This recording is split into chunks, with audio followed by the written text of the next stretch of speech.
All right, one last look at your traffic and weather for your ride-in on this Wednesday morning. Looking at the roads in and around Columbia, everything looking relatively okay so far. Do have one accident at Highway 302 and Ramblin' Road, but everything other than that around the city looking all right as of right now. Let's take a quick look at your weather. Going to be a hot one today. High of 92, currently 77 here in downtown Columbia. High tomorrow of 90 on Thursday, and then 80 on Friday with some chances for rain. There's traffic and weather here on the game.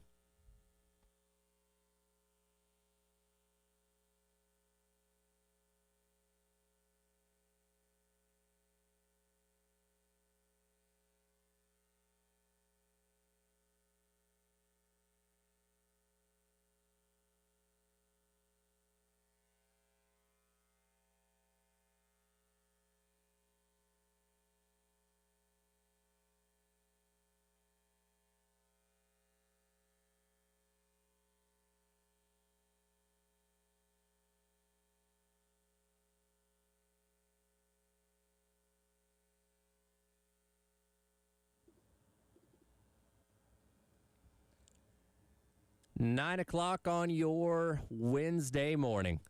Welcome in. It is the Extra Point. Tyler Head here in studio in Columbia.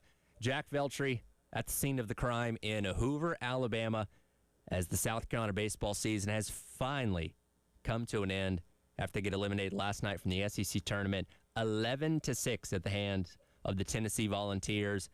Jack, I think all of us this morning are just kind of finally letting out a breath. It's finally come to an end. A lot of questions to be answered about the future of this program, but I this sounds very harsh. At least we don't have to watch this team continue to play, if you know what I mean. Yeah, I mean, I think everyone knows what you mean. I mean, Carolina had the worst season in program history, two worst seasons in program history in back-to-back years, lost 35 games this season. I don't know if Carolina's ever going to have a year that ends up being this bad again. I mean, it takes a lot for the things that have happened the last 2 years. They just don't happen by accident. A lot has led to this point, and now we're going to start eventually seeing the cleanup process, potentially, hopefully here, if everything goes well this offseason, of fixing this program. And last night was definitely the final potential, game of this Minari era, whatever you want to call it. Just very disappointing season for South Carolina in a lot of ways after what looked to be a promising offseason. A lot of things to get into. We'll get into kind of reflecting on this era and everything coming up in a minute as, again, the future going forward is going to look a lot different and hopefully a lot more successful. But we do need to talk about what specifically happened last night out in Hoover before we get into all that. But first, it is 9 a.m. and time for our 9 a.m. Sandstorm Pick Me Up.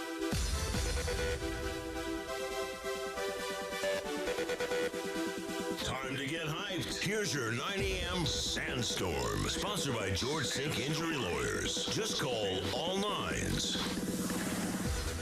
It is time for your 9 a.m. Sandstorm Pick Me Up, brought to you by South Carolina's largest injury law firm, George Sink Injury Lawyers. If you've been hurt in the car or at work, call George Sink now at 803-ALL-9s. And what would end up being his last game as the interim coach here at South Carolina, Monty Lee spoke about what went wrong last night against the Volunteers.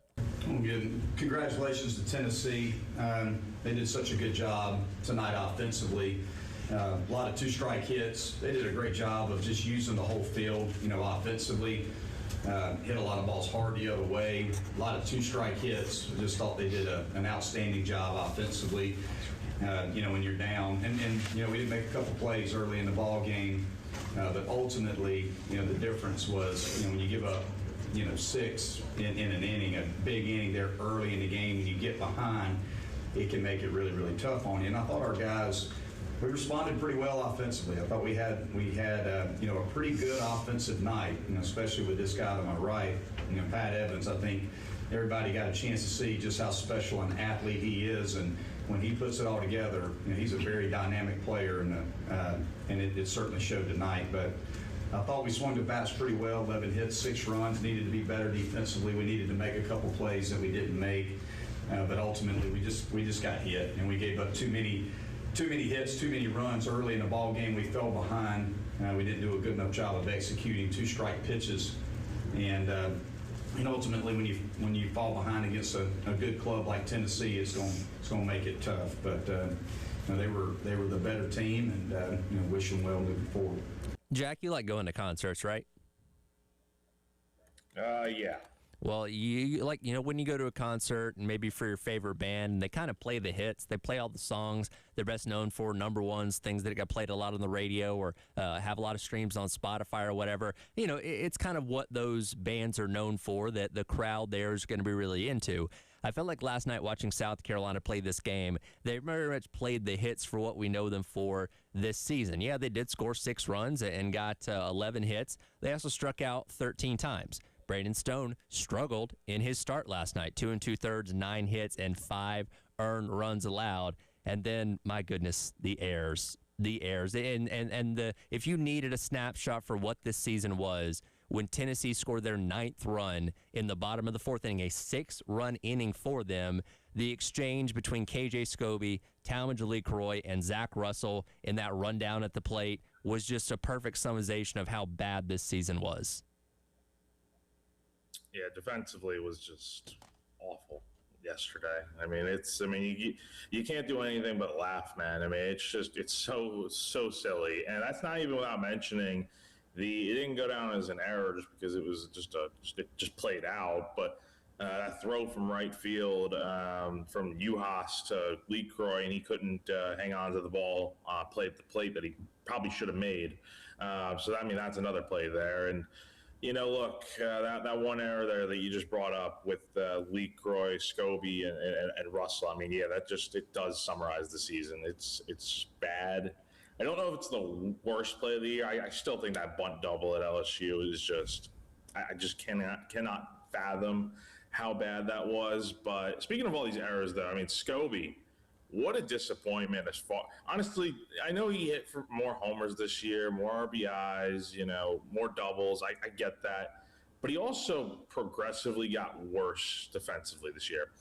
As far as all the decisions that Paul Mainieri made during his tenure at South Carolina, I feel like one of the more underrated ones that just did not work was deciding to move him from third base, a good thing that worked so well for South Carolina last year, to shortstop, which, yes, that was his position coming out of high school, but he was so much worse defensively. His range is just not there at all, and he's made 15 errors this season. That's the most on the team, and he fielded 931. That both big steps back from last year, and you just see the error he made last night.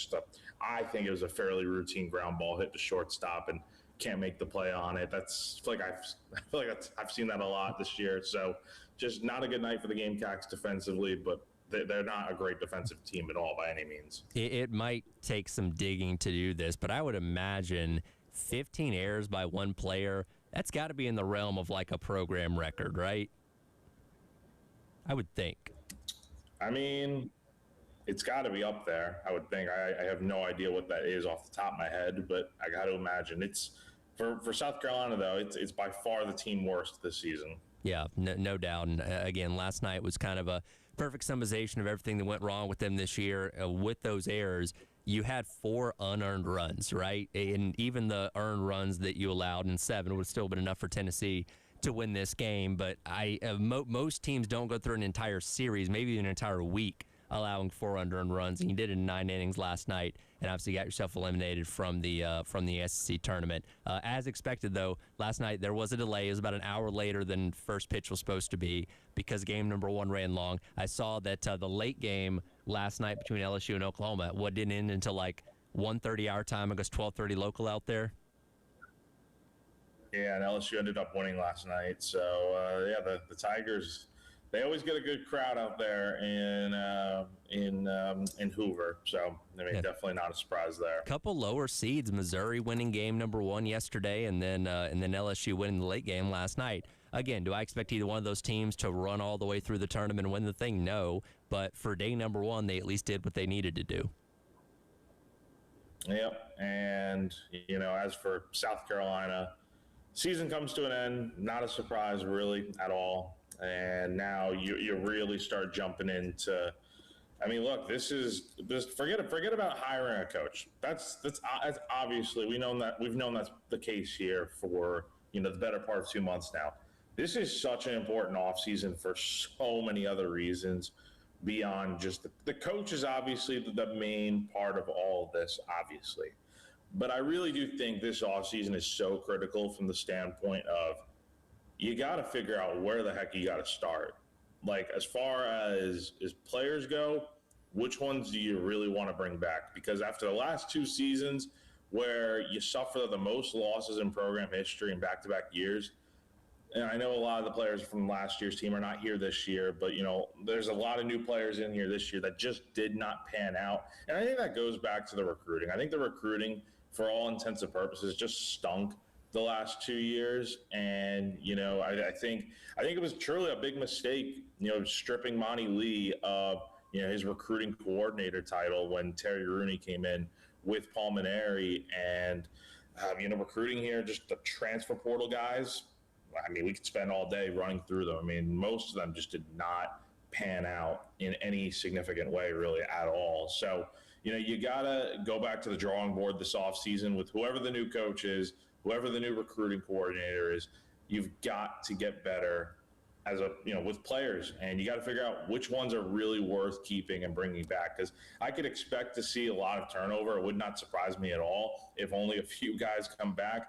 But I do think you need some stability in this program. So you really have to weed out which ones are the backbone of your program that you can rely on, maybe the homegrown guys that you can rely on over the next few years here. But there's no doubt, that South Carolina did suffer from, they just did not have the guys to go out there and face a higher level of competition. Look, you banked on a lot of these guys from JUCO ball and lower levels of college baseball to come in here and do really well, just like they did at their previous schools. But, it just feels like most of those guys just did not end up panning out.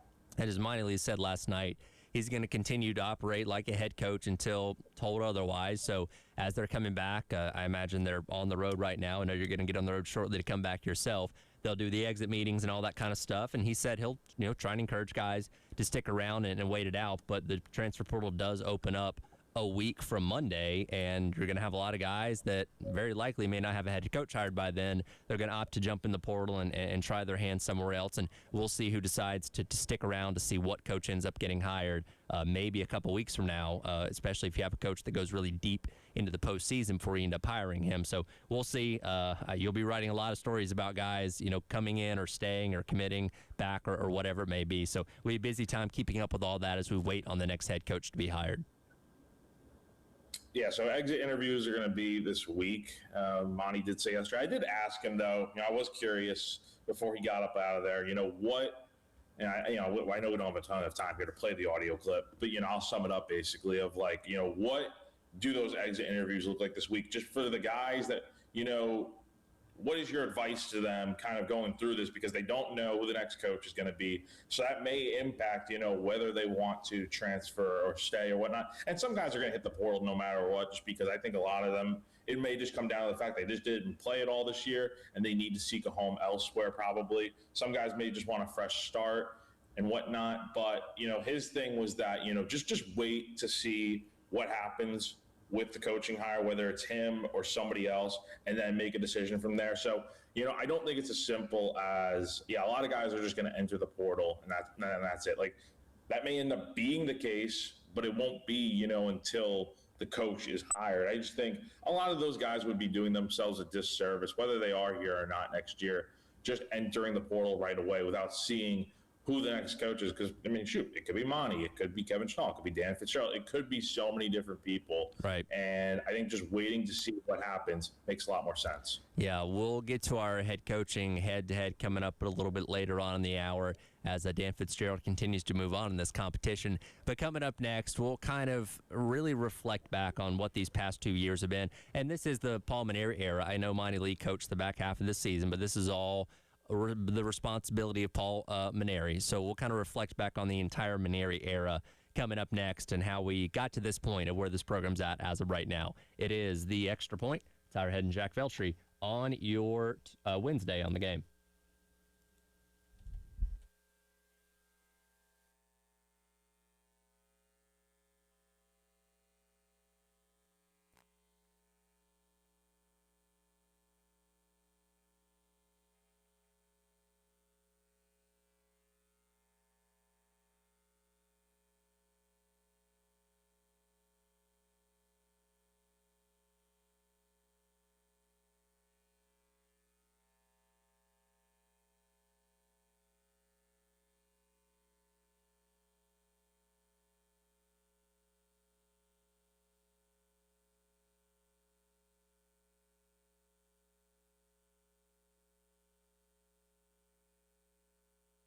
Are you a small business owner, a church, or other entity in need of a new HVAC system?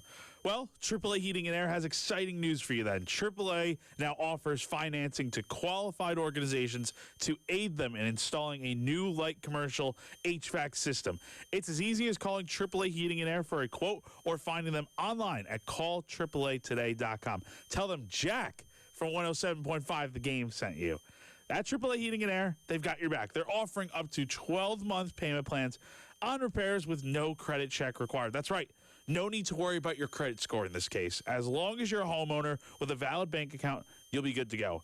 So take control of your comfort today by giving a call to AAA Heating and Air at 803-677-1500. Again, the number to call AAA is 803-677-1500. Give them a call today and breathe easy again.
Welcome back in. Extra Point. Tyler Head and Jack Veltri with you here on your Wednesday on the Game. Recapping another disappointing baseball season, back-to-back years, that is, that will be remembered as the Paul Mainieri era. Here's some numbers for you.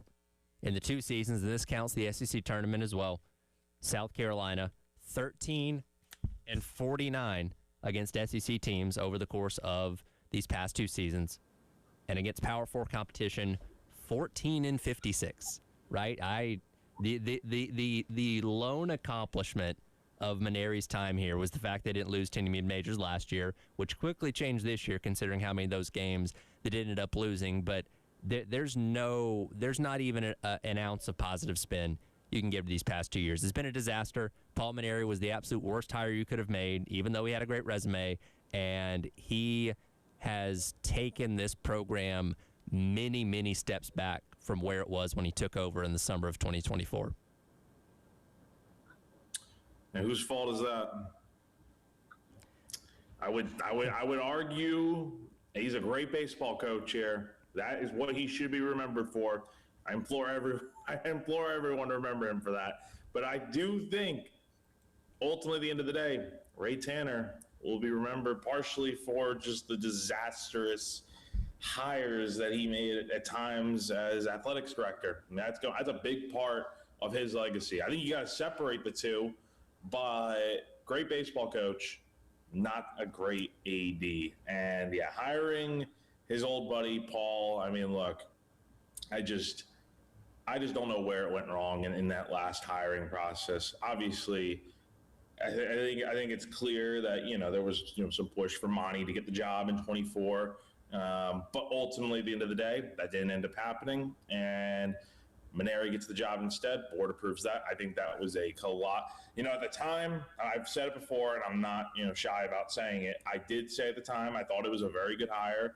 Like a lot of people thought it was, just because the guy had won everywhere he'd been. And, he'd been out of retirement for 3 years, but it's like, his last coaching was in 2021. And a guy like him that was excited to be here, like maybe he learns and maybe he, adapts to the way things have changed. But as we saw, that just did not end up happening.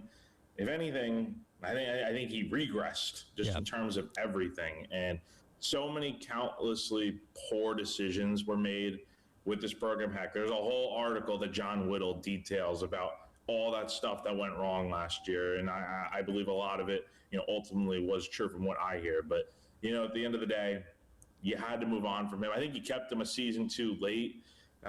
Jeremiah and I should have pulled the plug on this thing after year one because you knew it just wasn't going to get better. You tried thinking it would, but ultimately at the end of the day, it just did not get any better. And by the time you pulled the plug, I felt like the season, there was still a lot of time left in the season, but you put Monty Lee in a very difficult spot to the point now where I don't think he's going to be the head coach just because you saw what happened this season. It just did not get any better under him. And you're right. Going back to 2 years ago, I think a lot of us were excited, right, for Maneri. Now, that was a hire that completely came out of left field because we spent, the couple weeks after Mark Kingston was fired talking about a number of candidates, and Paul Maneri's name never came up because we didn't really think he was interested in coaching baseball again. But apparently a long phone call with him and Ray Tanner, one thing led to another, and boom, he's the head baseball coach. But again, when you looked at his resume, said, okay, this is a guy that's accomplished the things that you want South Carolina to be able to accomplish again. And even in his, and the knock or the question was, okay, he's been out of the game for a couple years. He's an older guy.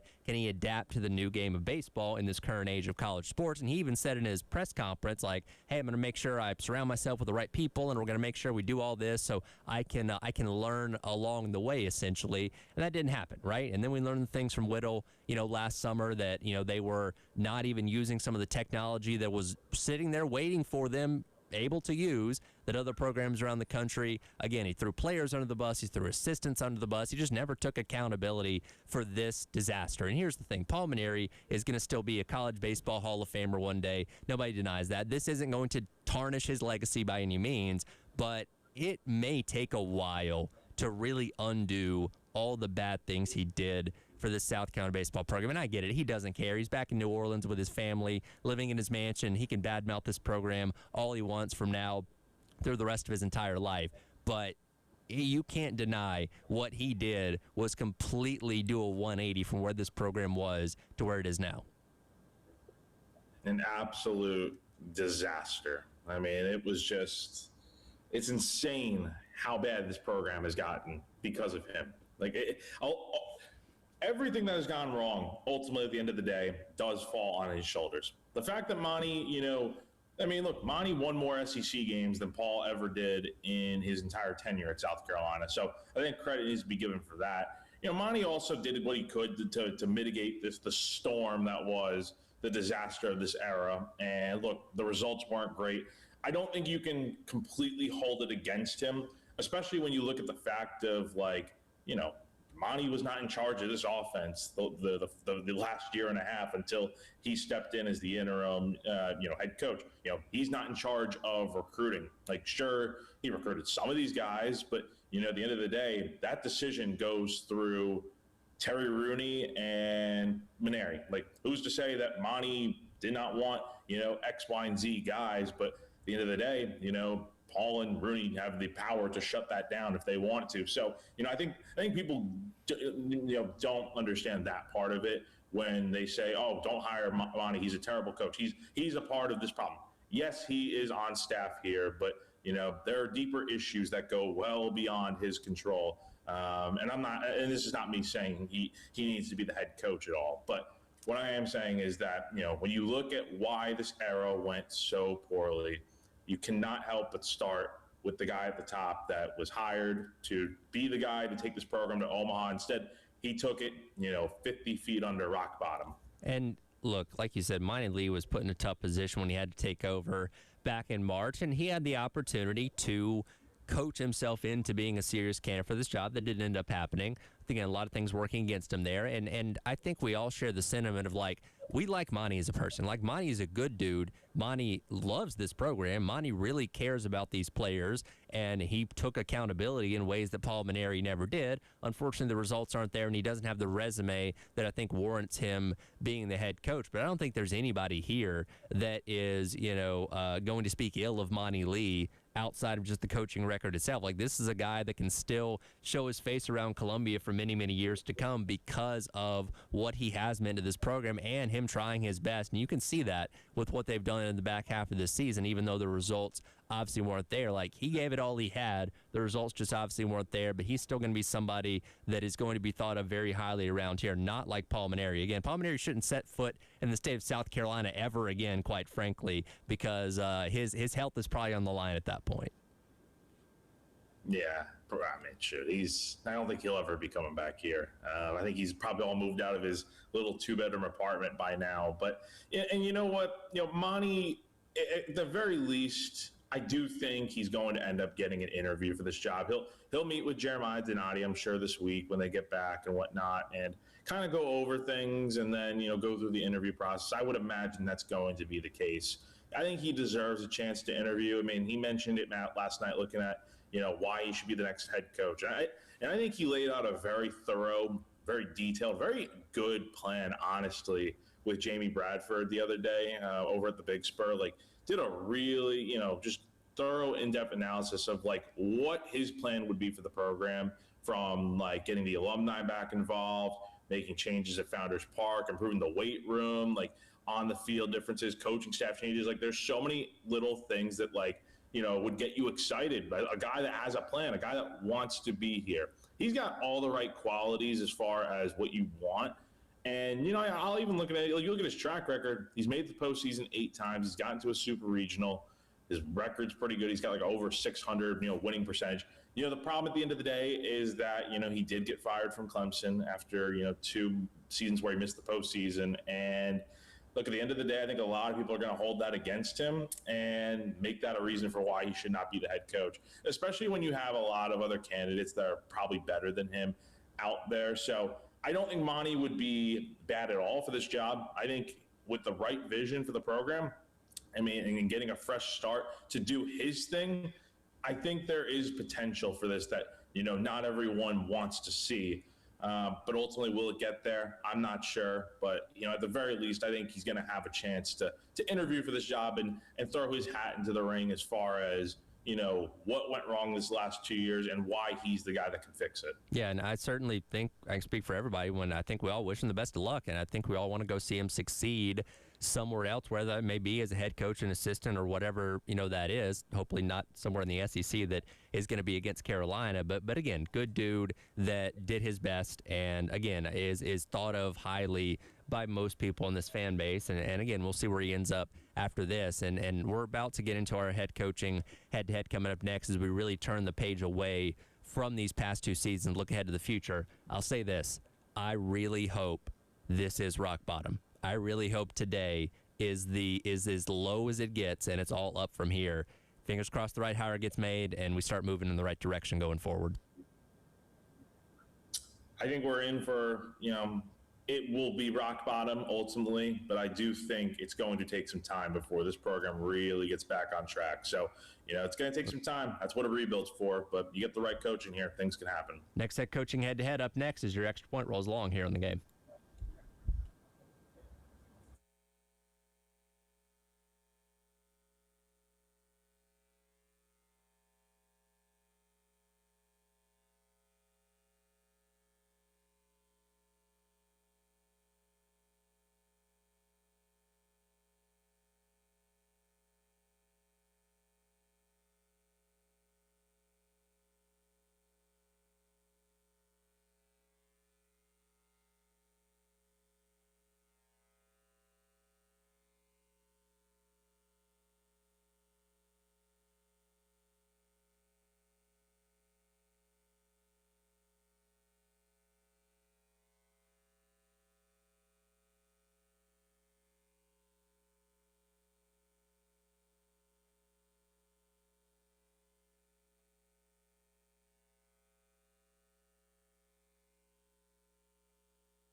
All right, welcome back in. It is The Extra Point. Tyler Head and Jack Felcher with you here on your Wednesday on the game.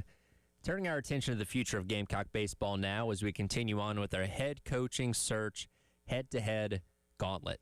In today's matchup, Dan Fitzgerald, who continues to survive as we implemented him last week, and he's won every matchup since, going up against Todd Interdonato, currently the head coach at Boston College. And we'll get into this individual matchup coming up in just a second, but I do think it is worth hearing what Monty Lee did say last night. You alluded to this a little bit there in that last segment, talking about the article that Jamie Bradford had with the Big Spur through Gamecock Central the other day about Monty Lee's plan for if he was the head coach on how to turn things around. And he spoke about that a little bit last night as well, as what needs to happen to make South Carolina successful again. Yeah, and I know I've said this a few times in different interviews, but whoever the next leader of this program is needs to build a program, okay? And I feel like in the last, few years, and I understand why, because I've been right in the middle of it, the expectations of this program are very, very high.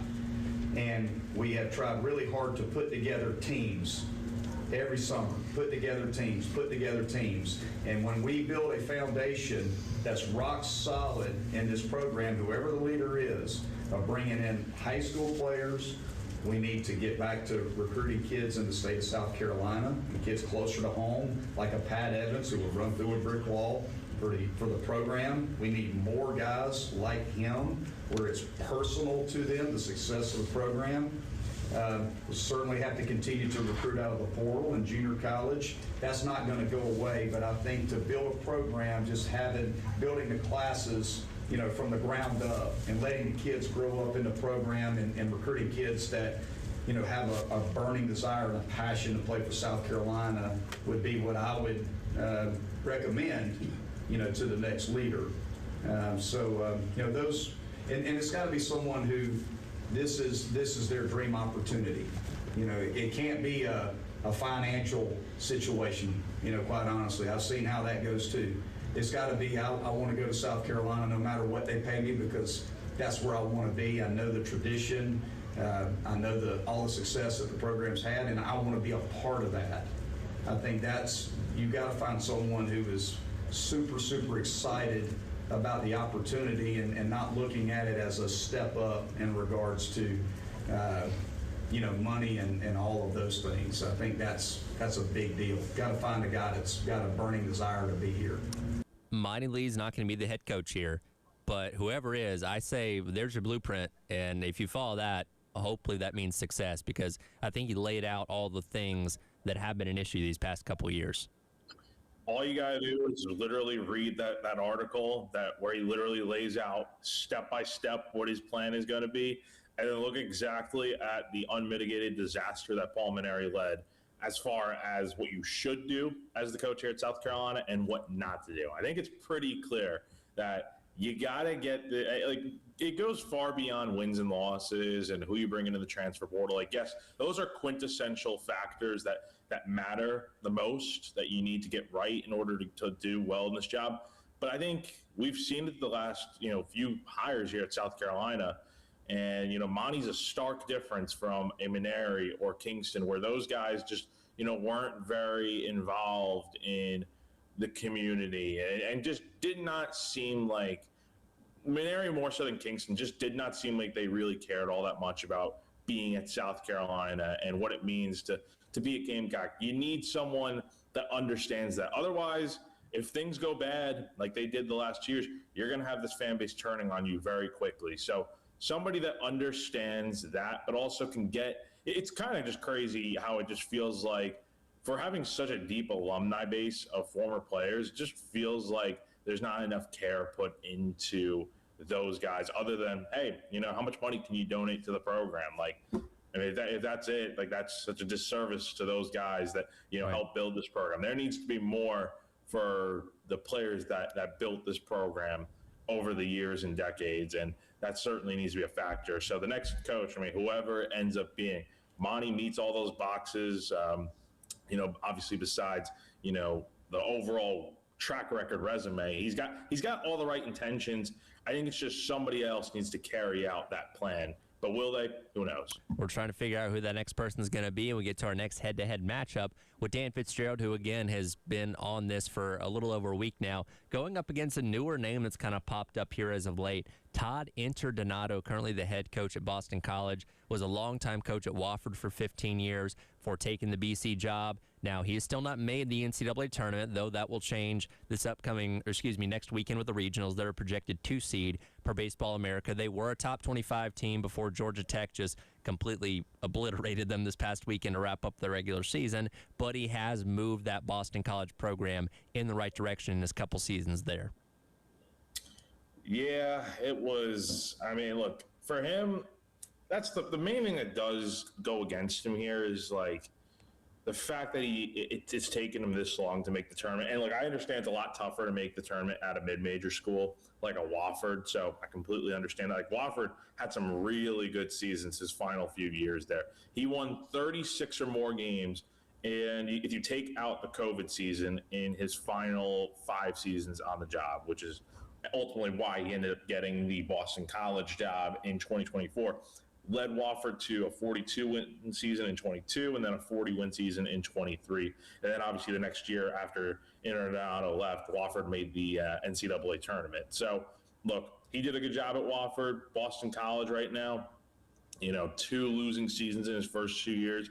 That program has flipped it around this year.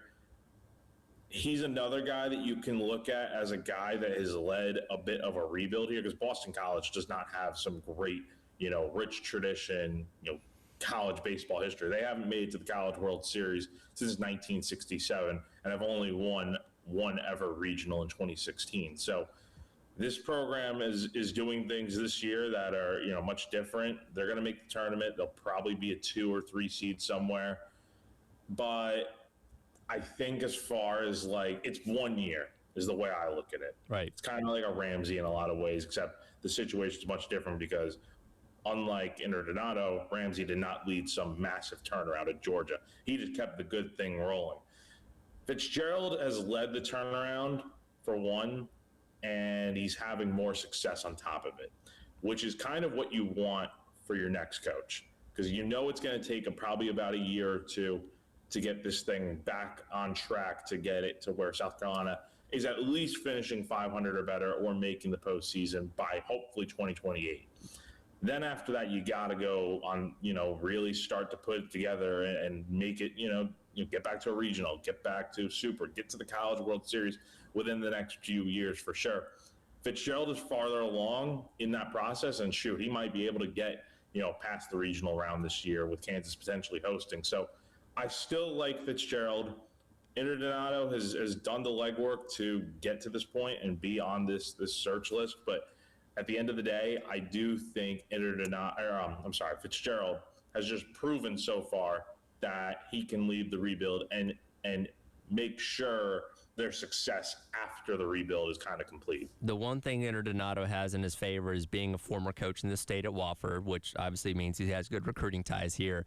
But the resume of Fitzgerald is better. Now, both guys took over programs that haven't done a whole lot and are making them better, but I just think Dan Fitzgerald has given us more in his couple seasons at Kansas than Interdonato has done in his couple seasons at Boston College. So, yeah, I have no problem moving him on. We'll try and wrap this up by the end of the week. I think Friday we'll have our finale on this. By the way, the final boss is going to be Kevin Schall for those that haven't figured that out yet. And we'll see if Dan Fitzgerald can make it past tomorrow's round for that matchup coming up on Friday. We'll come back. We'll wrap up hour number 1. A little Would You Rather on your Wednesday as the Extra Point rolls along. Tyler Head and Jack Veltri here on The Game.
right, welcome back in. Extra Point.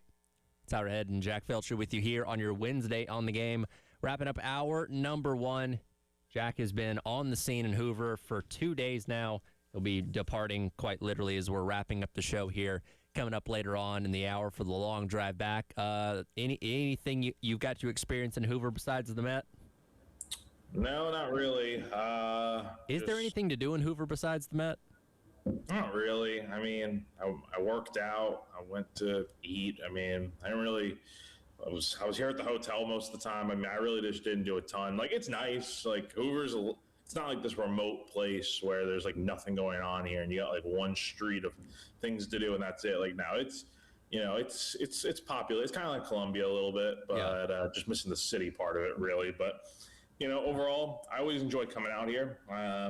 Wish South Carolina maybe was out here for a little bit longer under better circumstances. But, heading home here in a little bit, and then the offseason really gets going here. So our Would You Rather Wednesday, and Bill and I talked about this a little bit yesterday, but for the past basically 30 years, the SEC tournament's been in Hoover at the Met since 1998. The question is, would you rather see it continue at the Met or move around? And not necessarily to campuses like the softball tournament, but, you like the ACC's playing up in Charlotte where the Knights play. You have a lot of other venues, minor league parks and stuff like that throughout the Southeast that could potentially host something like this where you can move it around a little bit. Are you pro staying in Hoover, or would you rather see this move? No, does not need to move. Nope. Under no circumstances should the Hoover Met ever not host the SEC tournament. I get it. The stadium may be a little bit old, but honestly, man, they've updated it. It looks nice. It gets the job done. Parking is free at the Hoover Met, mind you. So that's a huge deal right there. The concessions seem to be pretty good and fairly priced. They've got a good thing going in Hoover. I love coming out here. I think a lot of people do too. I've never been to Omaha, but I can imagine that this is what it feels like to some extent when you have all these fan bases out here. Like, they're all the tailgating. There's a literal RV lot for people to camp out. Like, people come here for like the entire week, regardless of if their team is playing or not. So there's so much history and tradition here at Hoover, and I really would not be a fan of them moving it. Like, the softball tournament is whatever. Like, move it, do what you want, but do not move the baseball tournament. It belongs in Hoover. And I know you're only there for day number 1, so some of the teams that have buys may not be coming in until later in the week with their fan base, but did you get a sense of who was best represented yesterday? I know LSU had a good crowd there. I would say LSU, as usual, probably, would be that team. I didn't really get a great sense of like honestly, like, there were some South Carolina fans, there's some Vol fans, but LSU typically always has the best crowd for these games. So I mean, it's like their vacation essentially to come here and watch the team since they're not going to Omaha this year. I was going to say it's a rare instance where they might be watching their team's season come to an end in Hoover, because typically they're always a host seat or something like that where they know they got bigger fish to fry. But yeah, I think a lot of them this week could be saying, hey, if you don't kind of run the gauntlet here, your season might be over. Yeah. So, but Hoover's a great time, man. I highly recommend it to anyone that can get out here. And honestly, come as a fan. From my job, I have to come out here regardless. I'd rather just be here watching as a fan and spending a few days out here. It's a lot of fun. But yeah, I mean, it's a great environment. It does not need to move away from Hoover. The day that happens is going to be a very backlash heavy day for the SEC. So hopefully they don't do that. Things getting rolling here in about 30 minutes for round number 2. Missouri, who again beat Ole Miss in the 16-9 matchup yesterday, takes on Mississippi State. You got Florida and Vanderbilt in the 12-5 coming up later today at 2. Then Tennessee, who of course beat South Carolina, advances on to play Arkansas at 5:30. And the nightcap will be LSU and Auburn. As we kind of talked about yesterday, of course, Missouri and LSU, their only pathway to getting to the NCAA tournament is making their way through the next 5 days. So again, for them at least, one step in the right direction there. And I'll be interested to see how quickly we get off schedule today like we did yesterday, because that first game with Missouri and Ole Miss took like 4 hours, and that set everything off for at least another hour for the rest of the night, which is why Carolina didn't play until like 6:30 last night. And I gotta say, for this being such a big ballpark, the ball was flying out of the yard yesterday. I don't know if it was the wind or just the temperature being hot and that playing a factor, but man, I mean, the ball carried like crazy yesterday. And if you've ever been to the Hoover Met, it is a very spacious ballpark with a lot of foul ground, deep parts of the yard. So a little surprising on that end, but it's been a good tournament so far, and I'm looking forward to seeing how the rest of it does play out. Yeah, we'll see what happens. And again, those are the games coming up today, and then you get the teams with buys in action tomorrow. Number 1 seed Georgia, 2 seed Texas, 3 seed Texas A&M, and 4 seed Alabama, and then the championship, of course, coming up on Sunday. We'll switch gears to football coming up next. The Athlon has released their anonymous head coaching evaluations of other SEC teams. We'll discuss that coming up next. It is The Extra Point. Tyler Head and Jack Veltri with you on your Wednesday here on The Game.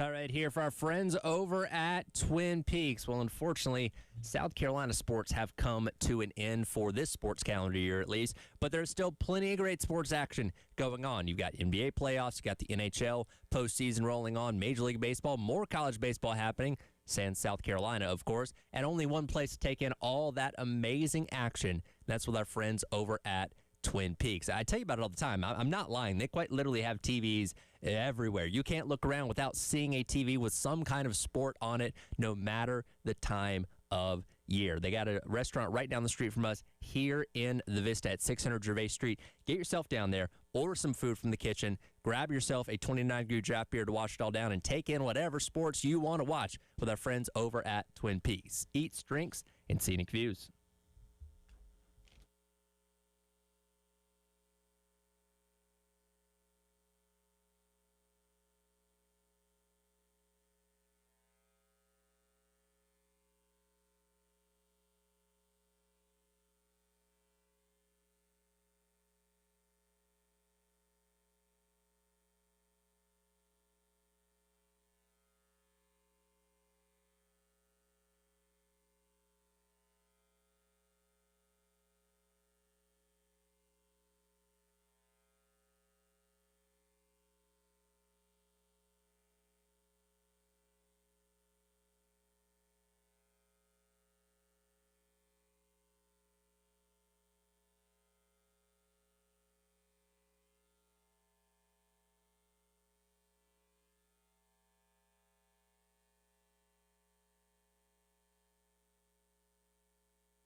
Welcome back in. Hour number 2.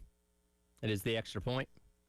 Tyler Head along with you here on your Wednesday in the game. Jack will be along with me again in just a moment. You know, he's got to check out of his hotel. Got to get back on the road. It's a long drive.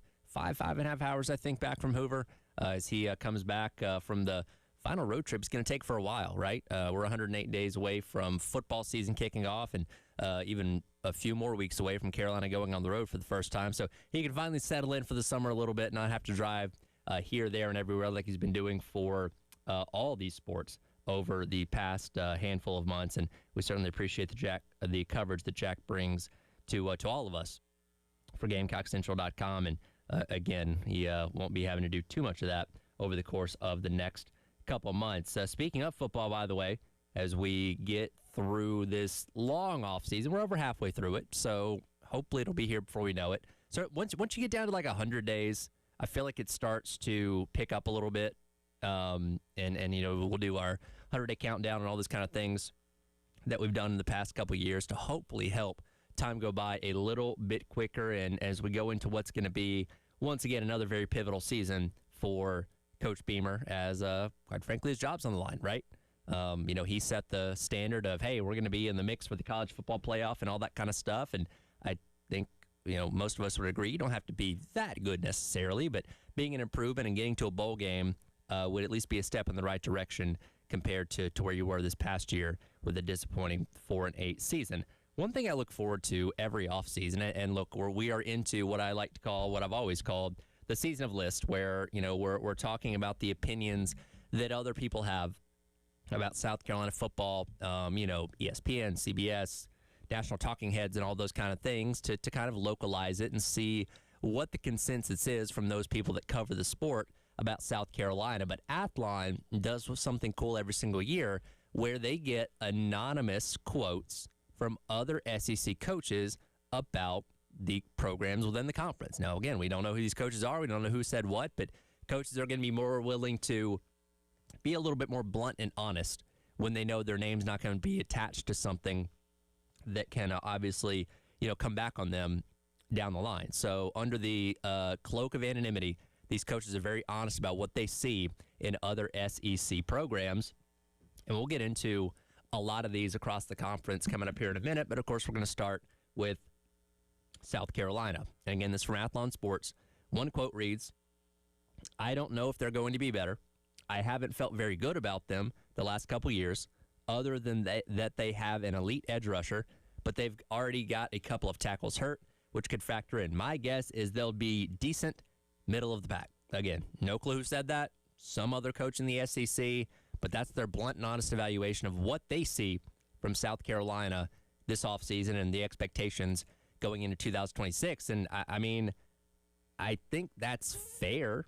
Right now, I don't think you're going to get too many coaches that come on this, especially for a program like South Carolina, say, oh, yeah, that team's definitely going to be, you know, national championship worthy or something along those lines.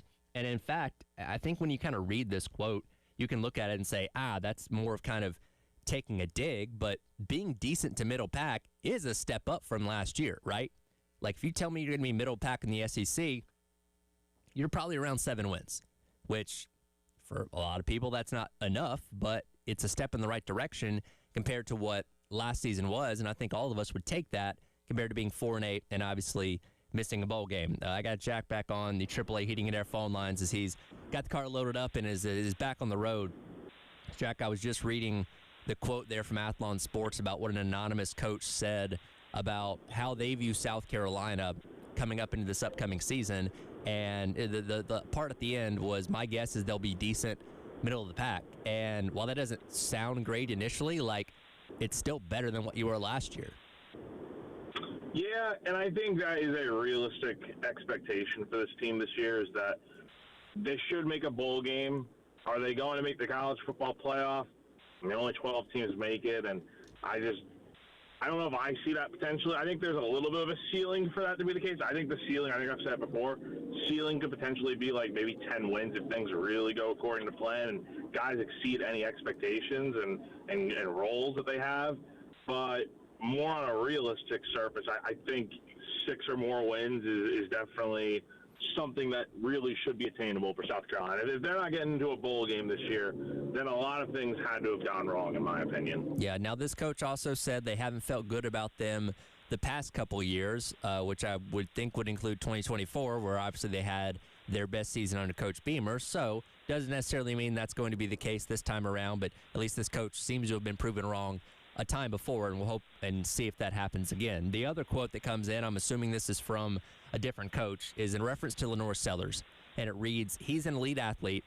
He's very hot and cold. If they can protect him but allow him to show his athleticism, they can be a legitimate problem. He's one of the strongest people I've ever seen live. He's a mismatch for almost everybody. If he feels overwhelmed like he did last year, that wouldn't be good, but I think they're going to make it easy and get the ball out of his hands, as well as some design runs where he's taking on a DB in space or out-athleting defensive linemen, which, of course, we saw him do plenty of back in 2024. And, you know, there's a lot of factors of the what-ifs and what can be for this upcoming season, and I think there's none bigger than, hey, can Sellers get back to being Lenore Sellers? And if he can be, there's good reason to believe that this team can be very successful. Agreed. Yeah, I mean, when he was playing well 2 years ago, South Carolina was having a lot of success. Now, a lot of that did have to do with the fact that he had a great running back. He had an elite defense. He had some really good players to work with on that team. So you're going to need more than just Sellers to step up. But there's no doubt in anyone's mind that the quarterback is the most important position on the field in terms of having success. The guy that controls pretty much everything that happens offensively.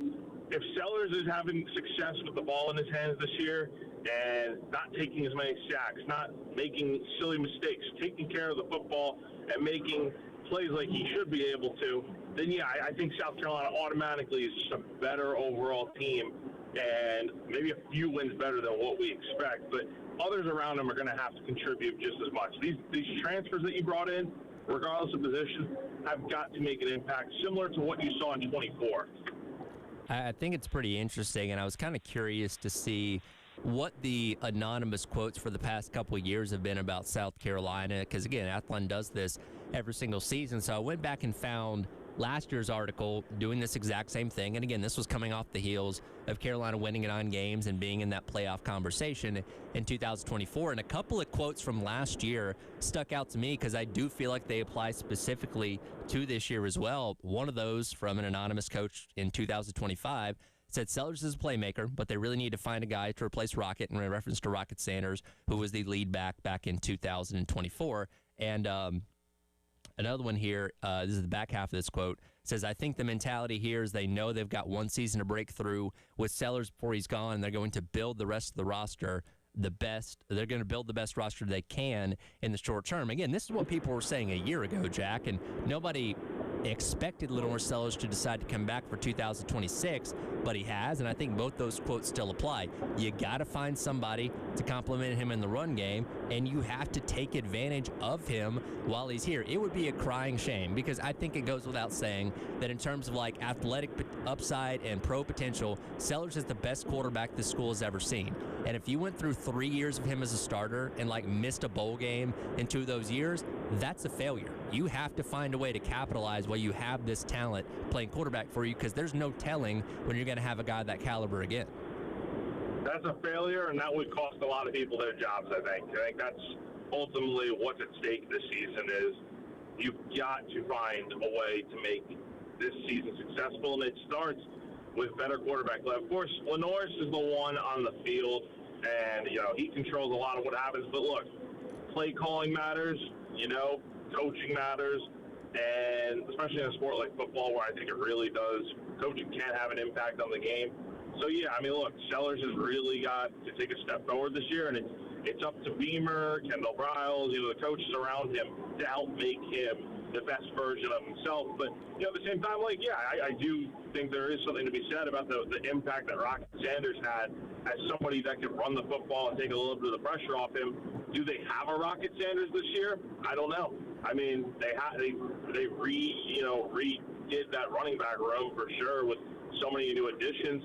We think Matt Fuller's probably the guy in that room right now, but you have a Christian Clark in there that had a nice bowl game for Texas last year, that ran the ball pretty well against Michigan. Can he be a guy? You just need somebody in that room, whether it's by committee or one guy does most of the load and has a great season. Somebody needs to help out in that room to, especially with Sellers being a dual threat kind of guy. You have to have someone that when Sellers decides to actually hand the ball off instead of faking the handoff, they're able to get some yards and have a good season. Well, and we talk about this a lot, and nobody brought it up in these quotes, but it all starts with the offensive line, right? If you want Sellers to play his best, you got to protect him. If you want a running back to establish themselves as Rocket Sanders-esque, guess what? You got to open up holes for him and block for him correctly, because the offensive line did none of those things a year ago. Yeah, no, totally. That's another thing. That's why I say it's more than just Sellers. It's literally everyone around him, and that includes the offensive line. Like, South Carolina's offensive line has been, for lack of a better term, abysmal the last few years, and you got to have protection for him. He's gotten sacked way too much, and a lot of that is on him making pretty hasty decisions and deciding to, tuck the ball and run rather than throw the ball away. Like, Sellers has to be a better decision maker. His decision making was very poor last season, but at the same time, you need the guys around him up front to block better, and that's why you moved on from Lonnie Peasley. That's why you've hired Randy Clements as your offensive line coach. That's why you have 13 new offensive linemen in your program. You didn't make those changes because you thought the offensive line wasn't great last year. No, they were not good at all last year. So the changes were made for a reason. Now it's about making sure they, ultimately matter and are impactful.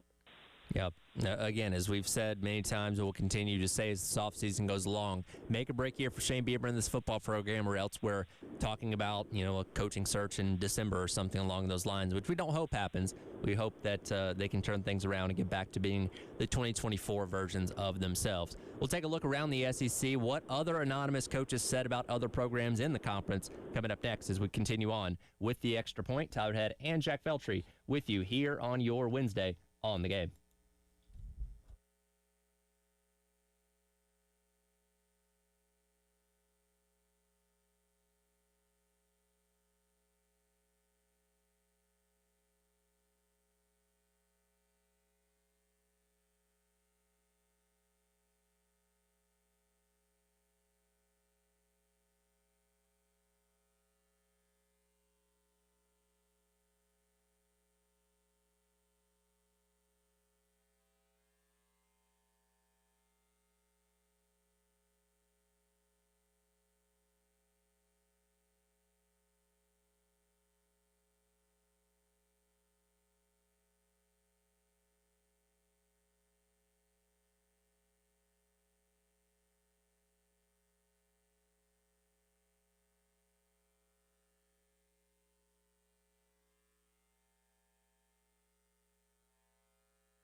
Welcome back in. Extra Point. Tyler Head and Jack Veltri with you here on your Wednesday on the game.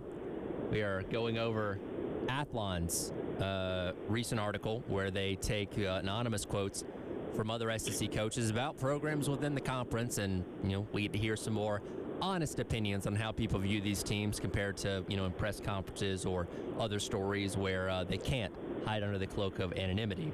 And I was reading through this yesterday, and I want to kind of pick out a few teams here that really stuck out to me in terms of what was being said about them. And we'll start off at the top of the list with Alabama because, and I'm not going to read the entire quotes here, but as we go into year number 3 of the Kalen DeBoer era, Nick Saban still gets brought up a lot, right? And in both of these quotes about Alabama, Nick Saban is mentioned. The first one is basically saying with whoever was going to follow Nick Saban, there's going to be a question of there's going to be a measuring stick on the toughness or softness of the program. Obviously, Alabama not up to that standard anymore. And the second one, it said double-digit point losses were never a thing under Saban. Now they're a thing. So, and of course, this comes with the territory of taking over the greatest coach of all time.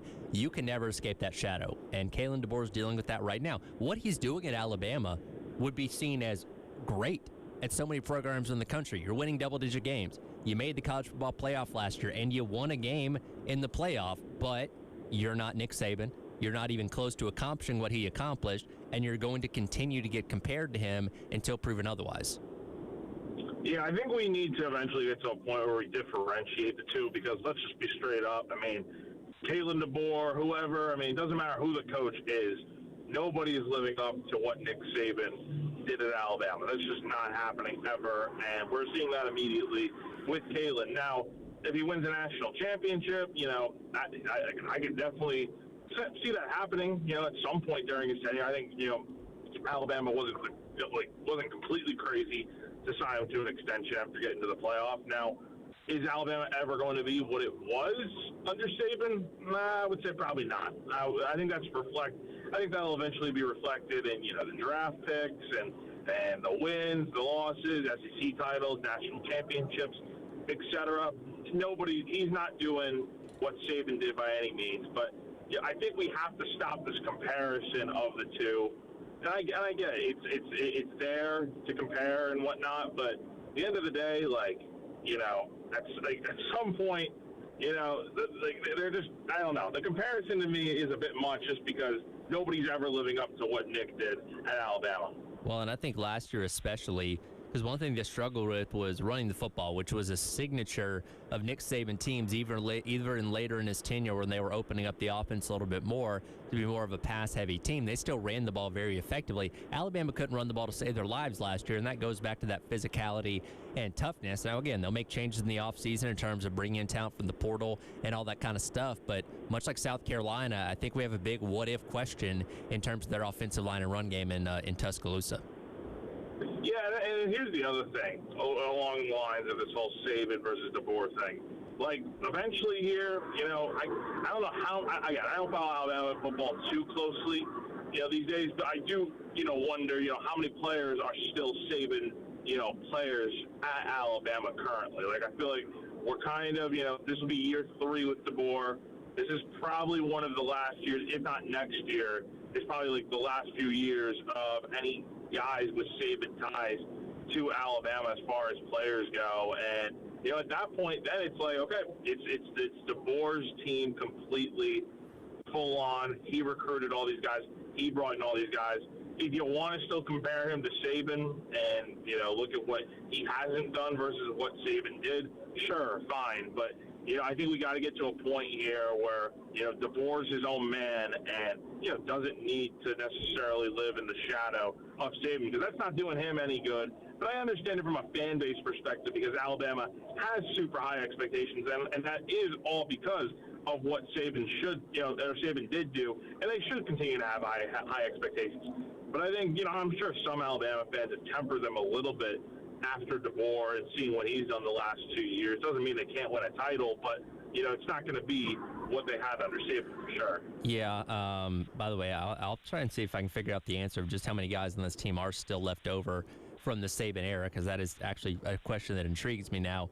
Some other teams here, roll down the list a little bit here down to Florida. Now, there were 4 anonymous quotes given about Florida. And funny enough, they're really not about John Summerall. 3 of the 4 quotes are directly talking about Buster Faulkner, who he brought over as the offensive coordinator from Georgia Tech. And in fact, the first quote here, it's in mention to Summerall has hired extremely well. It feels like they've really opened up the checkbook. So it almost kind of seems like more focus is being brought on what John Summerall has put around him as opposed to maybe what he's actually doing himself. Though, here's the thing. You're only as good as your assistants in a lot of ways, right? So if you are a good head coach, you hire great assistants, your team can really be really, really great. So from that point, John Summerall did his job, and I think there's a lot of people in Florida rightfully so excited about what Buster Faulkner is going to bring because of how good that offense was at Georgia Tech, though that was with a very experienced Haynes King. Aaron Philo, who was his backup there, that transferred with him down to Florida, is still very much a question mark. Yeah, absolutely. It's going to be interesting to see how Florida looks at quarterback this season. But, definitely Buster Faulkner did a great job at Georgia Tech. I think a lot of credit does need to be given to Haynes King and the warrior and the leader that he was for that team transferring over from Texas A&M. He definitely played a big part in it. How will it look with a new quarterback, a new system, new players in Gainesville and the SEC? TBD, to be determined, but there's no doubt on paper Faulkner has gotten the job done, and I think there is some merit to the idea that you're only as good as your coordinators, and we see that in South Carolina with the great defense that Shane Beamer has year in and year out, and a lot of that has to do with the consistency from Clayton White, who's done a great job there, and the special teams units over the years. So I think there's definitely some merit to that, especially when you look at Florida. But, time will tell. I think Summerall's a good coach. He's done a good job. But, how is it going to look now that he's taken that step up from the G5 school to the, Power 4 SEC program that is, one of the bigger brands in college football? About half the entire league has hired new coaches for this upcoming season. One of those being Will Stein at Kentucky, coming over from being the offensive coordinator at Oregon with a ton of talent there over the past couple of years. And one of the questions here from one of the anonymous quotes is, what's he going to be able to do with less talent, right? It's not saying anything shocking that Kentucky does not recruit it the same way that Oregon does. They certainly don't have the same amount of resources that Oregon does when it comes to what they can spend in football. So while Will Stein has done great things with elite 5-star and NFL caliber talent at Oregon, the jury's going to be out until proven otherwise. And if he can do the same things with a lower quality of roster at a place like Kentucky, where you're obviously going to be fighting an uphill battle anyway from where you stand in the SEC. Yeah, definitely. I really like Will Stein. I think that was a great hire for Kentucky. Like, as far as, let's take out Lane Kiffin for a second at LSU, because that's obviously the top hire of the SEC coaches.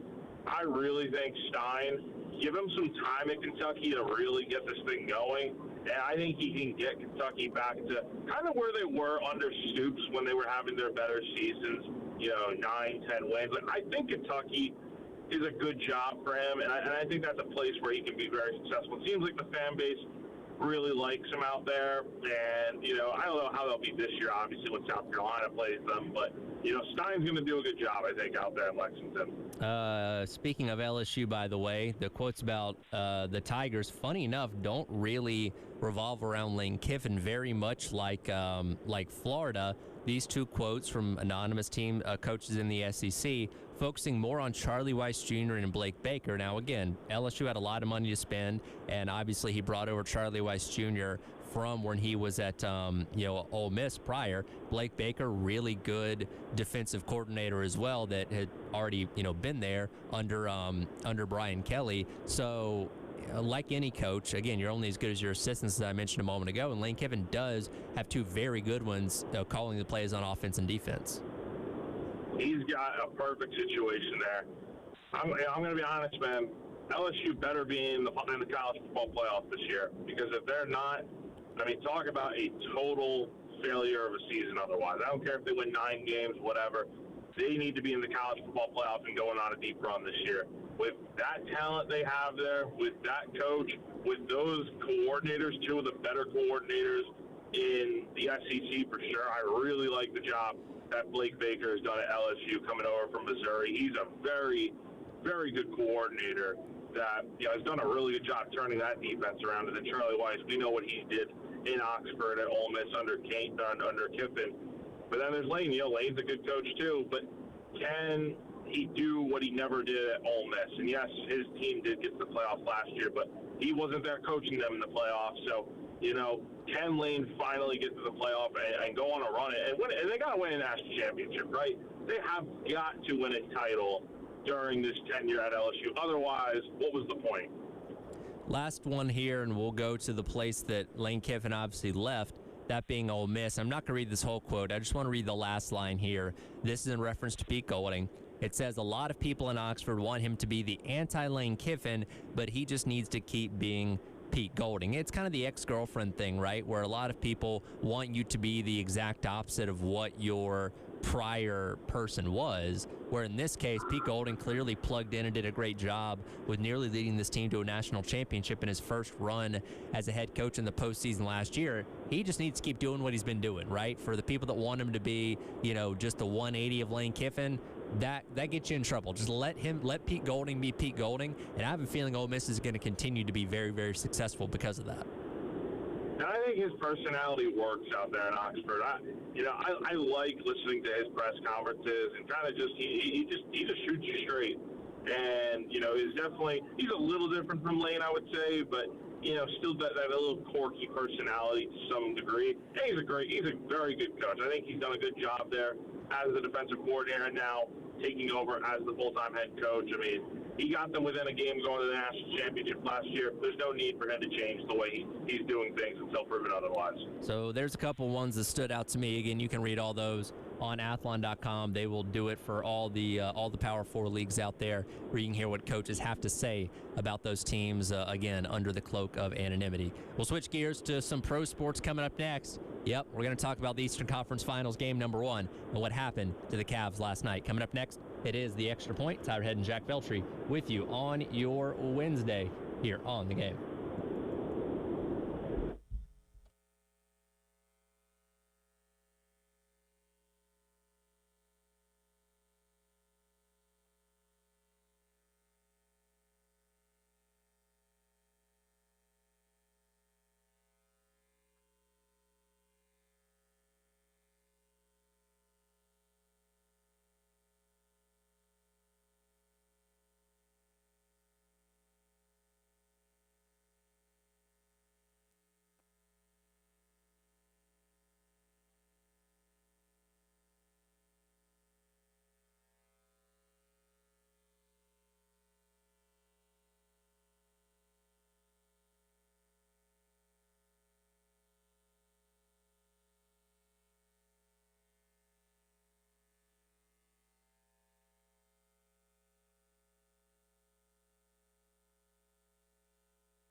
Welcome back in. It is the Extra Point. Tyler Head and Jack Veltri with you here on your Wednesday on the game.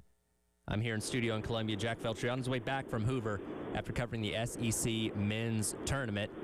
And, you know, Jack, we get to 10:30s on Mondays, Wednesdays, and Fridays. We always have our Who Sprung a Leak brought to you by our friends over at American Leak Detection. And some days I got to get a little bit more creative than others in terms of digging, finding a box score, or finding a weird stat that exemplifies a team springing a leak.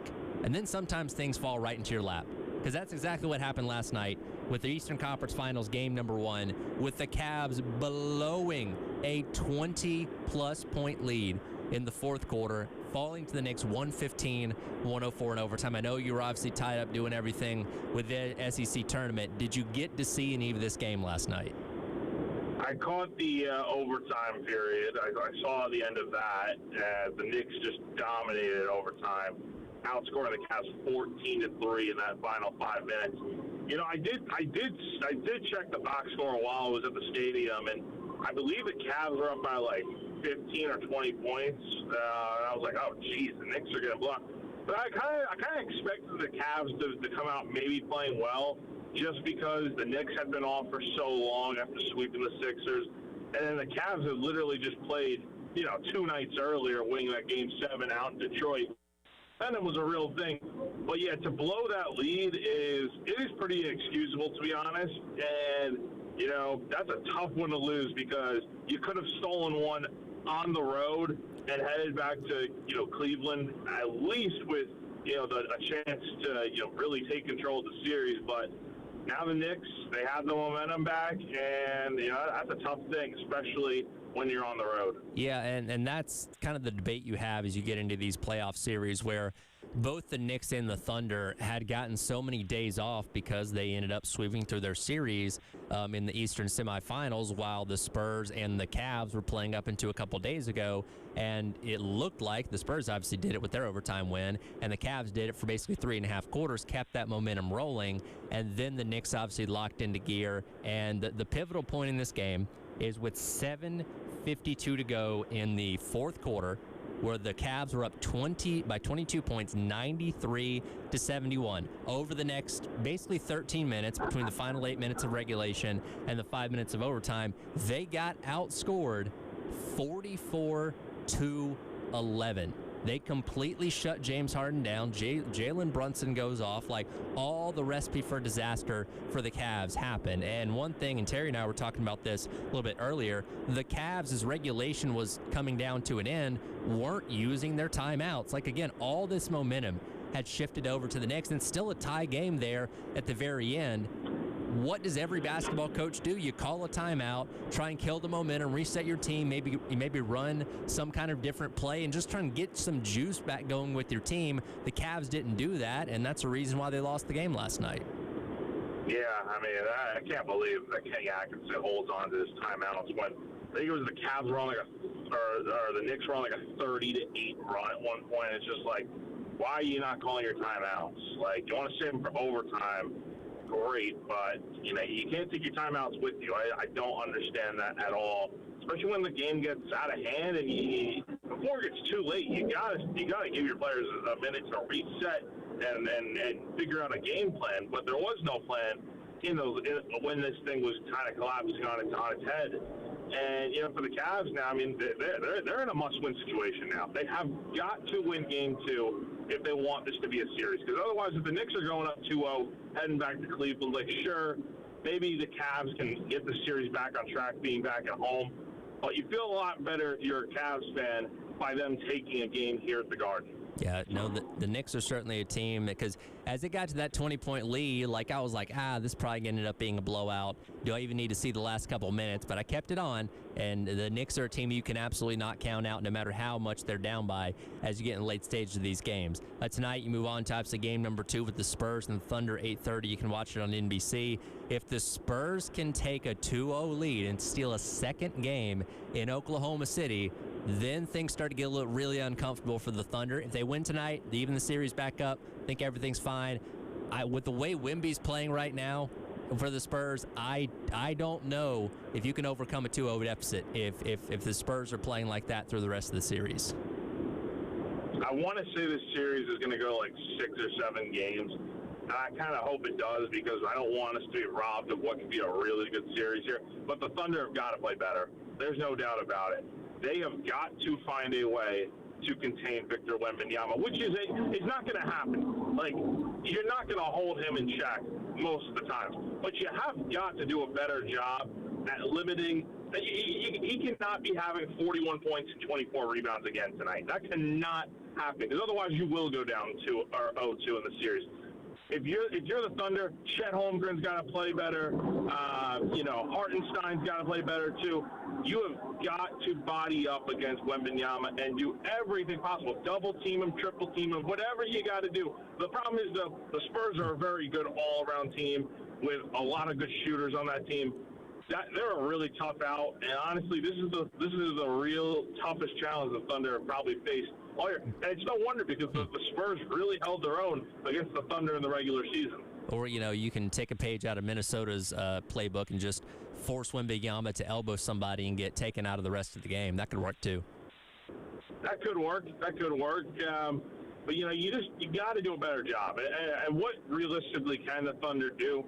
Maybe you cut his numbers in half. Maybe you hold him to 20 points and maybe 15 rebounds. Maybe that's a better recipe for success. Heck, you probably win game 1 if that's the case. But you got to go out here and find a way to stop Wembanyama. Maybe force the ball into other guys' hands. Maybe have him, not being so dominant inside the paint. He's got to be priority number 1. But again, the Spurs are a good all-around team, and they're here for a reason. So you have got to find ways to stop him and the others around him. Again, game number 2 tonight with the Thunder and the Spurs, 8:30 on NBC. Switching gears to the NFL really quick. Dummy of the Day award going to go to Rashee Rice, wide receiver for the Kansas City Chiefs, who already was on probation and had a 30-day jail sentence to serve at some point in the future in reference to his guilty charge in the car crash in Dallas back in May of 2024. Well, he ends up testing positive for weed, which is something you can't do when you're on probation. So now he's immediately forced to serve that 30-day jail sentence. He'll miss OTAs and minicamp for the Kansas City Chiefs. And I just can't help but say, bro, what are you doing? Just don't mess up again while you're on probation, and you'll be fine. And he couldn't help himself. It's amazing how teams will keep really, talented football players regardless of what the heck they do off the field. Like, stuff like this, in any other profession, guy gets fired, guy gets, loses his job, etc. But, when you have so much money tied up into these guys in the NFL and they have really good talent, as a player, it's like you do whatever you can to keep it. It's just wild to me. A guy like Rashee Rice has probably, blown so many chances at this point. To a point where, maybe the Chiefs should just move on from him. But is that going to happen? I mean, I don't know. It hasn't happened yet, and I don't expect it to move forward. He'll probably, I don't even know if he gets a suspension, but it's just like he's always in the headlines for the wrong reasons. And he's such a talented football player that obviously we saw what he could do a few years ago. I mean, it's just he's got to get his head on straight, but is he going to? He hasn't shown any sign of it. Well, for at least the next 30 days, he's going to be wearing a orange jumpsuit and eating 3 square meals a day, and he'll be back on the field coming up this year. But if you're Andy Reid, you got to be beating your head against the wall. Like, how many more times can this guy screw up, and how many more times am I going to have to deal with this? I think is the question. Yeah, if he wasn't this good of a football player, he probably wouldn't be on the roster right now. But because there's some talent there, they're keeping him around, hoping he can figure it out. But he has shown no sign of doing so. And when that happens, who knows? We will certainly see. Jack, safe travels back, and we'll see you back in here tomorrow. All right. See you tomorrow, buddy. Jack Feltry on the road there, back from the SEC baseball tournament. He'll be back in studio with me coming up here tomorrow as we get set to close out the week. We'll talk some racing coming up next. It's a huge weekend for motorsports ahead. We'll discuss it as the Extra Point rolls along. Tyler Head along with you on your Wednesday on the Game.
for Denny Hamlin to wrap up the $1 million prize in NASCAR's All-Star Race. Well, he hasn't missed a mark all day. He's done everything that we expected him to do. So Denny Hamlin lived up to all the hype and all the expectations today. Whoop their butts.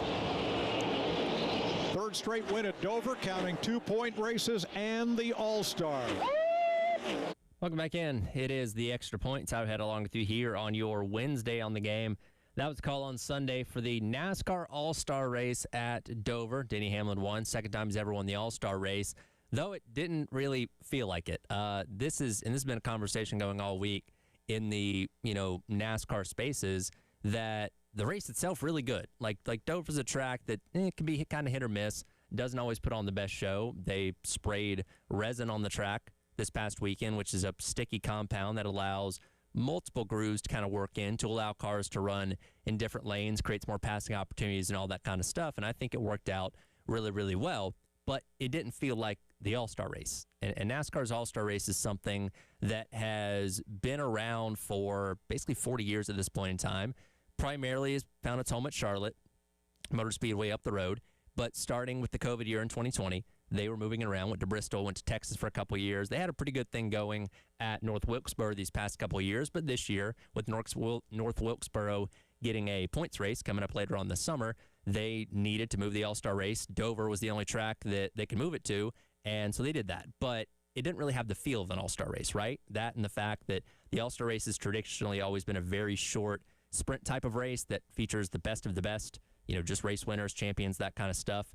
They went with a longer format, 350 laps, 350 miles at Dover, which is only 50 laps shorter than a traditional race there is when they've had points races in the past. And then instead of running the Open, like they've done in years past, or have always done, where the guys that are not qualified into the All-Star race get to have their own individual race to determine those last couple spots, they did a full field where they were using average finishes to determine who was going to advance on to race with the All-Stars who were already out there in the first two segments. It was a big mess. Again, the race itself, like the quality of the racing was good, but it was a mess when it came to the format of trying to make this an All-Star race. I highly doubt we're going to see the All-Star race again at Dover next year. Hope it gets points race back, and I hope NASCAR goes back to the drawing board on what used to be a really signature event of the season that has kind of lost its luster a lot in the past couple years. And I'd be all for them bringing it back to Charlotte, running it on, Thursday night ahead of the Coke 600 or something along those lines. But what we did this past weekend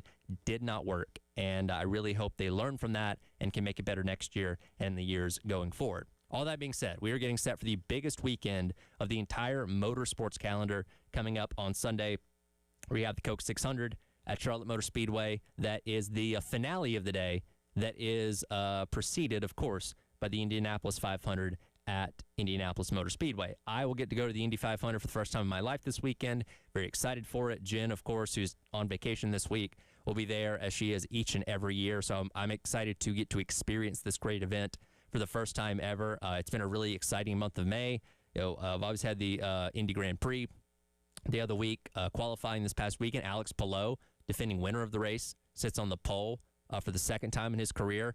We throw around the word GOAT, I think, a little too much in today's, realm of sports, especially for guys that are currently in their careers where we don't have a full book of everything they've accomplished. But when I look at a guy like Alex Palou, I think he's like 29. He's still a relatively young guy. We're around the same age. Four-time champion, won the Indy 500 last year, has a very good shot to do it again this year. I think we're watching one of the best all time in that realm of IndyCar racing. And if he can go out there and back up his pole with another Indy 500 victory this weekend, I think he's got a very good chance to continue to lay claim to that, because what he's done in these first couple of years of himself at the highest rank of open wheel racing in America has been nothing short of phenomenal. A lot of players going to be in the mix this weekend, though, as it's always a race that can lean more towards dominant type of guys that typically run up front every single week. Joseph Newgarden, went back-to-back in 2023 and 2024, but also you have a lot of surprise winners as well. Guys can kind of come out of nowhere, like Takuma Sato a couple years ago. He's been now won it twice, funny enough. But I look at some guys that have the opportunity to really break out this upcoming weekend. David Malukas, who finished second last year in the Indy 500 to Alex Palou, is driving for Team Penske now. He took over for Will Power in the 12 car, one of the best cars in the entire field. When you go to Indy, you're obviously thought with Penske car, you're thought of as being somebody that should be in contention for that race win as well. And I wouldn't be surprised at all if he went out there and won this weekend. Also, Santana Ferrucci, who's had a top 10 in all 7 starts he's made in the Indy 500, driving for AJ Foyt, always going to be up there and in the mix. And I think we're going to see hopefully some really compelling storylines play out over the course of 500 miles this upcoming weekend. Again, that's the beginning of the day. The end of the day, of course, is the Coke 600 at Charlotte Motor Speedway, a race that really tests, longevity, right? It tests not only your equipment, but your driver himself. And last year we saw a guy like Carson Hocevar, who had a really good run going. His engine lets go, in the last stage of the race and ruins his opportunity to win the race. So you have to have both a driver that can last all 600 miles and the equipment as well, which isn't as big of a thing as it used to be because these cars are pretty bulletproof these days. But still, you had those issues pop up. Looking at the odds here from FanDuel, Denny Hamlin, Tyler Reddick, Kyle Larson, William Byron, all the favorites for the Coke 600 this upcoming weekend. Denny Hamlin and Larson have won this race in the past, and it's going to be a long night. Always is the longest night for NASCAR, and hopefully it's going to be a fun weekend overall for motorsports. Again, this is the most fun weekend in the racing realm, and I hope we get treated to really good races with the Indy 500 on Sunday afternoon and the Coke 600 later on that night. And Jen Jensen will be back next week so we can break it all down and share our own Indy 500 experiences as well. That'll do it for the Extra Point. Coming up next, it is the Gamecock Central Takeover Hour presented by Firehouse Subs on your Wednesday on the Game.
All right, everybody, let's tell you about our presenting sponsor here on the Garnet Trust Hour.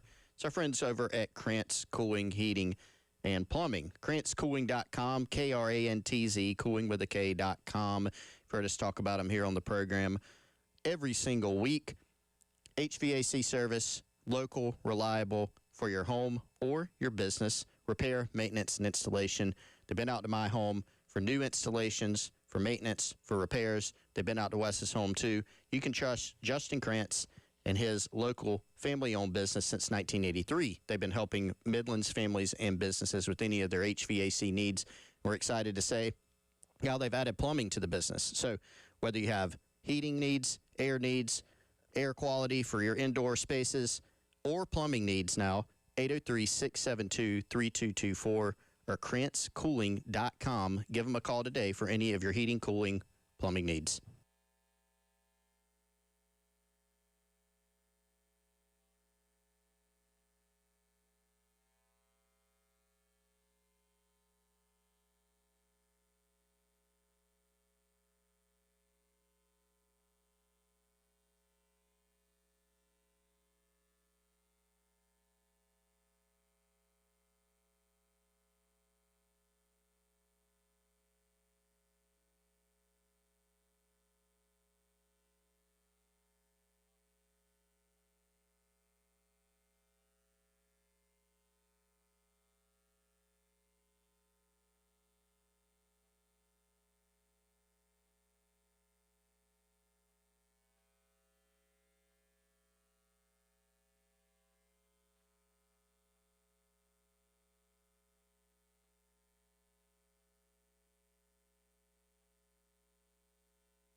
right, 11 o'clock on your Wednesday morning. Welcome in. It is the Gamecock Central Takeover Hour presented by Firehouse Subs. Tyler and Wes along with you. Chris will be along here in just a few minutes as he is attending a 5th grade graduation for his daughter, which, quite frankly, Wes, that's probably a lot more fun than having to talk about this baseball team again because... Wait, are we doing that? Are we talking about baseball? We do. The season finally came to an end. Did you watch last night? Did you tune in? I watched a little bit. I did watch a little bit. The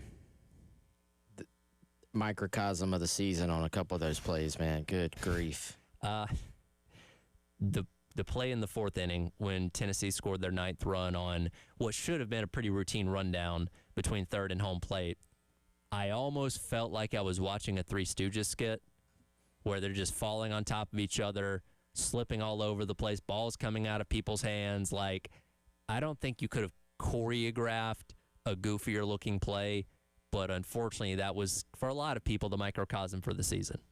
Yeah, it's been kind of a weird week already at the SEC tournament. I feel like you had that play. You had some plays in some other games too. Did you see? So I was up late doing some work. The next game that came on, I guess Oklahoma LSU. Did you see the ball that the catcher threw into center field on the guy stealing? Yes. And the backup middle infielder went Alshon Jeffrey on it and caught it and then flipped it to the other middle infielder and got the guy out. Yep. Insane. And then we had our first review controversy. Yep. Here's the thing about introducing all these new rules. When you introduce all the new rules, then you need an entirely other new set of rules to govern what your new rules are for the sort of edge case scenarios you don't really think about. What happens if a runner is on first and he's still second, and then they go, oh, that was ball 4, and okay, so you're safe at second now, runners at first and second. Oh, ABS challenge. Actually, that was a strike. Did you see this? Yeah, I did. So, you're supposed to have to go back to first, but I don't know that they got that settled in live. Yeah, and then was that the same game where there was also there was a debate on how quickly one of them challenged the pitch? Same play. That was same play. Pretty Okay. sure. Yeah. Because you waited longer than 3 seconds or whatever. Because he threw down. Yeah. Because you can't tap your helmet and then throw down. It's a bang bang play there. This is one of those things. Like I understand why they feel like implementing this in the SEC tournament is a good idea because you get 5 full days and a ton of games to kind of work out the kinks. But at the same time, and this is more of a technical rule than like the extra bag at first base, right? Because that's a little bit more cut and dry as opposed to something that involves a lot more players like the ABS system does. And now you're also affecting teams that are, because like for a team like LSU, Missouri as well, who both won their first round games, they have to win all their games this week to play in the NCAA tournament. So you're talking about a new rule that could potentially affect games for teams that are playing for everything this week. Yeah, I mean, I think there is some danger to that. I get why they're doing it. And I think there's at least the fact that this is not the first time this is being done. It's certainly the first time it's being done at the SEC level. But, you've done it in MLB. They did it in minor league baseball, leading up to it being implemented in MLB this year. So they have worked out a lot of the kinks, I think, with the technology. But yeah, certainly when we have umpires and players who are not used quite to just the logistics of how it works and the mechanics of it, then yeah, you're going to potentially have some issues like this. Yeah, by the way, day number 2 underway right now with Missouri and Mississippi State. Again, Missouri, the 16 seed, has to win every single game this week to keep on playing. They are up, I believe, I can't see the full scoreboard. I think they're up 1-0 early in this one over Mississippi State for game number 1. We got off track pretty quickly yesterday because that Missouri-Ole Miss game took so long. Carolina didn't end up playing until 6:30 last night, and the nightcap game, I think, went till like 1:30 Eastern, like 12:30 local time. Death taxes and things getting delayed in Hoover, the 3 guarantees in life. Yeah, man. This just felt like more of the same for South Carolina, and I feel like looking at some of the reactions on the Gamecock Central message boards, a little bit of relief frankly. Like you never want to feel like that at the end of a season. You just don't. And but I think for a lot of people who, a lot of people checked out already. Yeah. And maybe some people are really, really, really, really dedicated fans. And Tyler, they've been watching this thing just out of some moral, sort of out of principle. And for those folks, I commend you. For our guy Jack, I commend you for going on these road trips, man, and still covering this thing. I think a lot of people would have bowed out, myself included by now. But, you can cover things from home these days. So the folks who stuck it out and watched through every pitch and every inning of every game, I absolutely commend you because I think those people probably deep down are feeling a little bit of relief that this nightmare that has been the last 2 seasons is over. And it can be tough to watch, man. Like that play we were talking about a moment ago.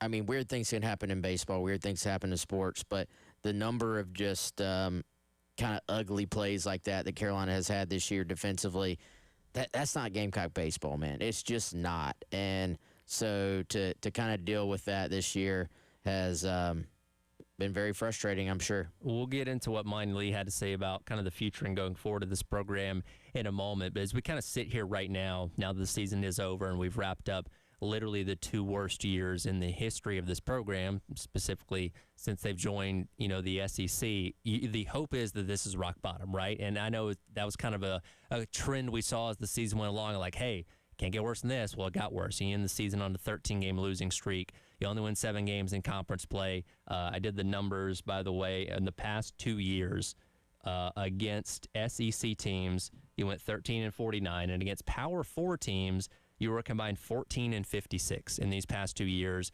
It's the Maneri era. I know Monty Lee coached the back half of this year, but this is all on Paul Maneri because this goes back to when he took over as head coach at the beginning of last year. And the hope is, I don't know who the next head coach is going to be. We'll find that out here in a couple weeks' time, more likely than not. You just hope this is truly the rock bottom and everything goes forward from here because, again, and hindsight being 2020, you would kill to be where you were 2 years ago, just being in a regional, even though you got bounced in Raleigh, and a program that was good but not elite, because you're a far cry from that right now. The hope is this is as low as it gets, and it's only up from here. Yeah, I mean, you should never say it can't get any worse, but I don't know that it can get much worse than certainly the way this thing started and the way it ended. You know what I'm saying? So I don't know. I don't know what else to say about it, honestly. It's just, for fans, this part's over. I think one of the biggest keys for the next guy is just to re-energize this fan base, to sort of restart, reset, however you want to say it. And, man, it's a fan base that will absolutely support you. But even when this thing started with the Maneri era, I've talked about this, the vibe was just off. It wasn't that you had this great, big, huge excitement. And, I think for South Carolina, you need somebody who sees this job for what it is and what it can be, and not as, I'm gonna mention LSU at any given moment that I can. Like, you need somebody, and I don't think it's gonna work out for Monty Lee, but you need somebody who sees this job the way that Monty Lee sees this job, and that is not a stepping stone, that it's not a job that will take a backseat to anybody, and that it's a place that you can come in and reinstill that confidence. And again, we've talked about it. I don't think you need somebody who's going to come in and look for the quick fix. I think you need somebody who's going to come in and try to put down roots and put together a plan to win here long term. So how do you fix it? And we know Monty Lee is more likely than not going to be the next head coach here, but he did have some interesting insight on what he thinks needs to be done to turn this program back into the winner and national contender that it used to be. We'll let you hear what he had to say about that coming up next as we continue on. It is the Gamecock Central Takeover Hour, presented by Firehouse Subs on your Wednesday on the Game.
Welcome back in. It is the Gamecock Central Takeover Hour presented by Firehouse Subs. Tyler West and Chris with you here on your Wednesday on the game. The baseball season's come to an end. That's all behind us. We don't need to talk about that anymore. We're only focused on the future now and finding out, obviously, next who's going to be the South Carolina head baseball coach sometime within these next couple weeks. Again, Monty Lee, you commend him for the job that he did, trying to hold things together in the back half of the season. The results obviously weren't there to make him a serious contender for that job. That being said, and he had an article with Jamie Bradford on the Big Spur through Gamecock Central the other day and was kind of asked a similar type of question last night after the game of, hey, what do you think needs to be done to make this program successful again? And here is what Monty Lee said post-game. Yeah, and I know I've said this a few times in different interviews, but whoever the next leader of this program is needs to build a program, okay? And I feel like in the last, few years, and I understand why, because I've been right in the middle of it. The expectations of this program are very, very high. And we have tried really hard to put together teams every summer, put together teams. And when we build a foundation that's rock solid in this program, whoever the leader is, of bringing in high school players, we need to get back to recruiting kids in the state of South Carolina, and kids closer to home, like a Pat Evans who will run through a brick wall for the program. We need more guys like him where it's personal to them, the success of the program. We certainly have to continue to recruit out of the portal and junior college. That's not going to go away, but I think to build a program, just building the classes, from the ground up and letting the kids grow up in the program and recruiting kids that, have a burning desire and a passion to play for South Carolina would be what I would recommend, to the next leader. Those, and it's got to be someone who this is their dream opportunity. It can't be a financial situation, quite honestly. I've seen how that goes too. It's got to be, I want to go to South Carolina no matter what they pay me because that's where I want to be. I know the tradition. I know all the success that the program's had, and I want to be a part of that. I think you've got to find someone who is super, super excited about the opportunity and not looking at it as a step up in regards to, money and all of those things. I think that's a big deal. Got to find a guy that's got a burning desire to be here.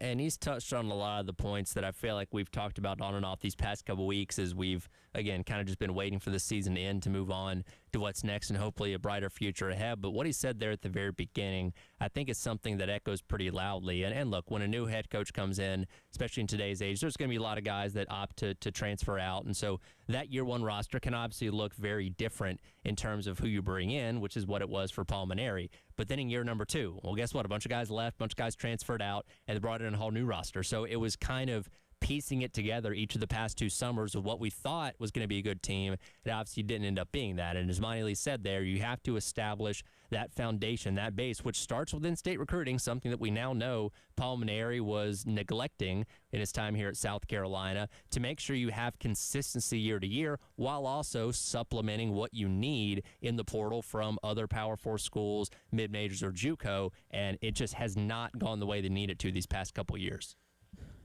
Yeah, well, they didn't try to do it that way the last couple of years. They were. I think it's important to emphasize what Monty Lee is trying to say when his emphasis on the word teams, to kind of expand on that a little bit.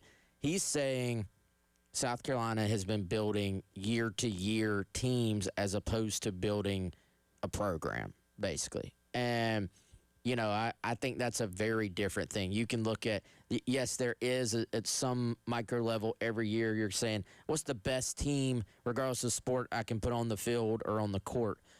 But do you do that to the detriment of your overall program building? And so there's definitely a push, especially when everybody wants to win right now. And they say, hey, the portal's there. You have no excuse for not winning right now. There's a push to go out and get players that have already shown they can do it. And, I think I was actually talking to somebody yesterday who is not at South Carolina, not remotely close to South Carolina, but is involved in college baseball right now at the major level. And he was saying, you can really get yourself in trouble by going out and getting the wrong portal guys that have done it at a high level, but at a high level of play, but at a smaller conference if you pick the wrong ones. And he was talking about trying to use the analytics and some of the underlying data to try and find which guys can make that jump from a smaller conference up to the SEC and still have success. And, I think there's certainly some of that at South Carolina where they went out and spent money this offseason. It was not a resources issue. They went out and got guys from the portal. But if you get the wrong guys from the portal, I mean, instead of setting yourself back one step, you're setting yourself back 3 steps because, one, that was a spot that could have gone to a younger player who could come and develop, but 2, you've spent all this money, and then 3, you counted on that guy to come in and just start and be an impactful player, and it just did not happen. Yeah, and you're going to have to use the portal nowadays, but I mean, you're right. You got to be very careful with it. Carolina used it very heavily, especially this past offseason. And I think there are 2 sides to it. Number one, you did pick the wrong guys a lot of the time. You picked a lot of guys. This was part of the frustration for a lot of the season. You're sitting there going, why are they not hitting? All these guys, not all of them, a lot of them on paper, you look at what they did at their previous institution, you're going, these guys hit. They hit for power. Paul Maneri, early this season, he's saying, I thought we would hit more home runs. Well, what does that mean? I think 2 things. Number one, you did not accurately, have your evaluations right. You pick some guys that probably weren't going to make that transition as successfully. And then obviously the coaching aspect of it, when you look at the program development over the past 2 years, South Carolina was not as good there. You can just look at some of the guys that, frankly, were asked to leave last year's roster in an attempt to turn this thing over completely. And some of those guys went other places and did quite well for themselves. Not all, but some of them did, including at bigger schools, not, dropping down a level.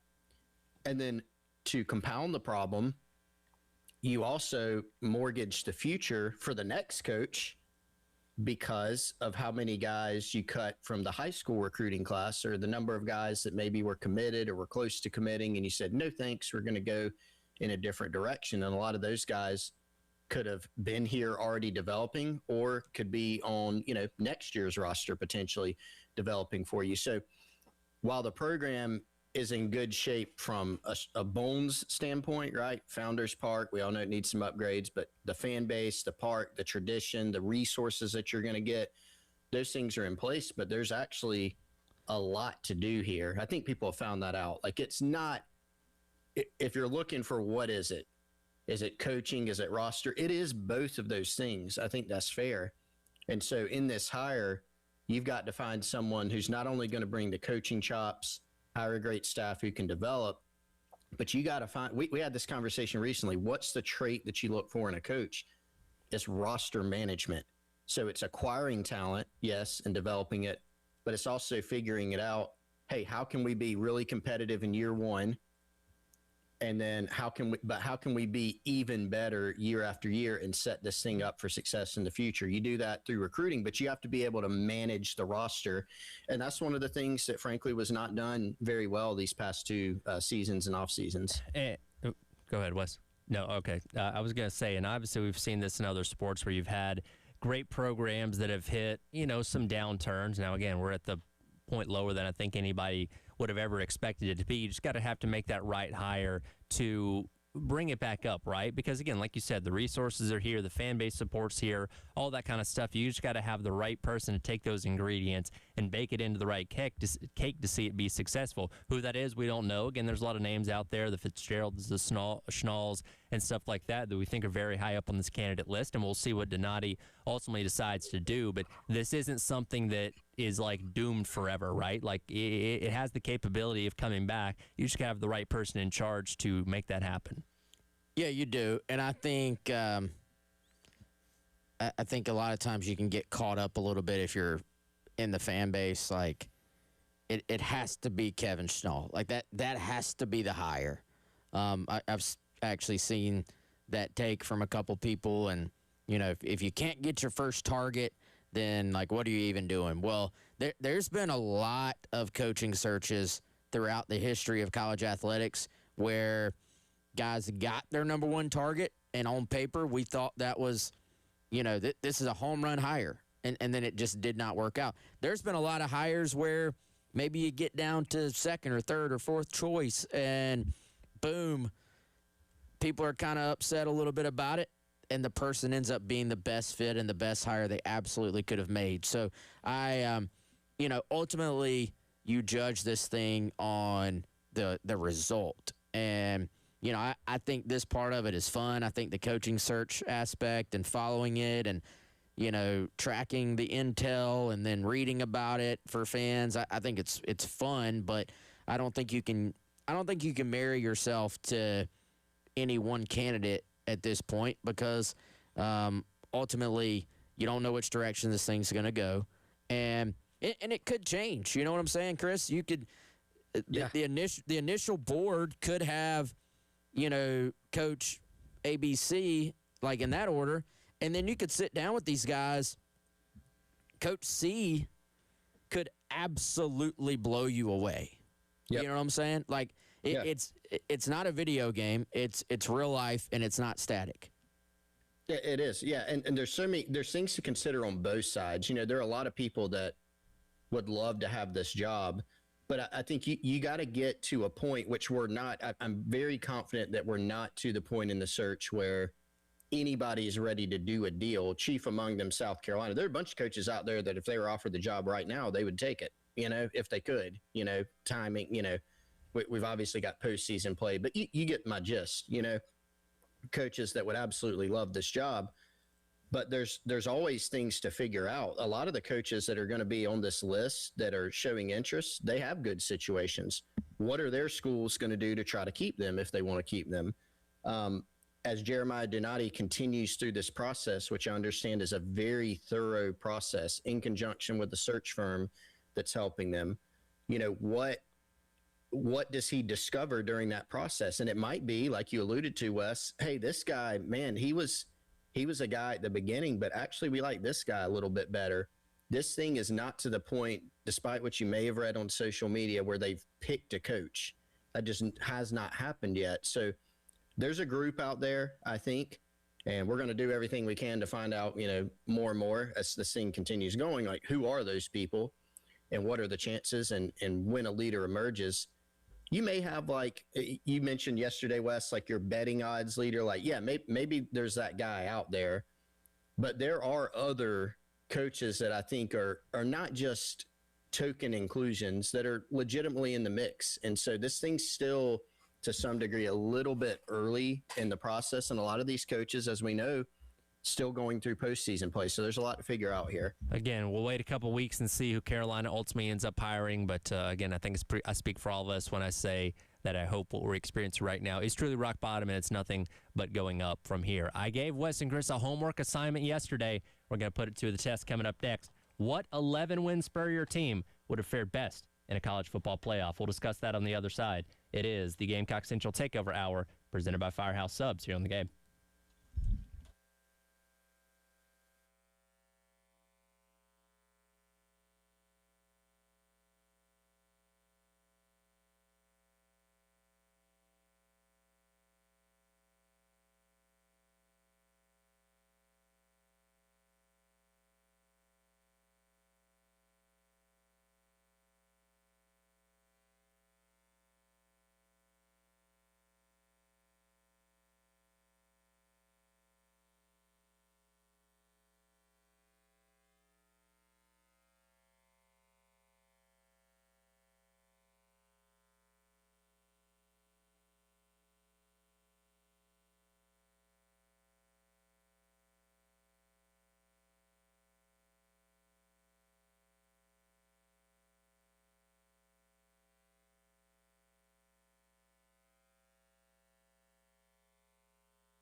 All right, welcome back in. It is the Gamecock Central Takeover Hour presented by Firehouse Subs.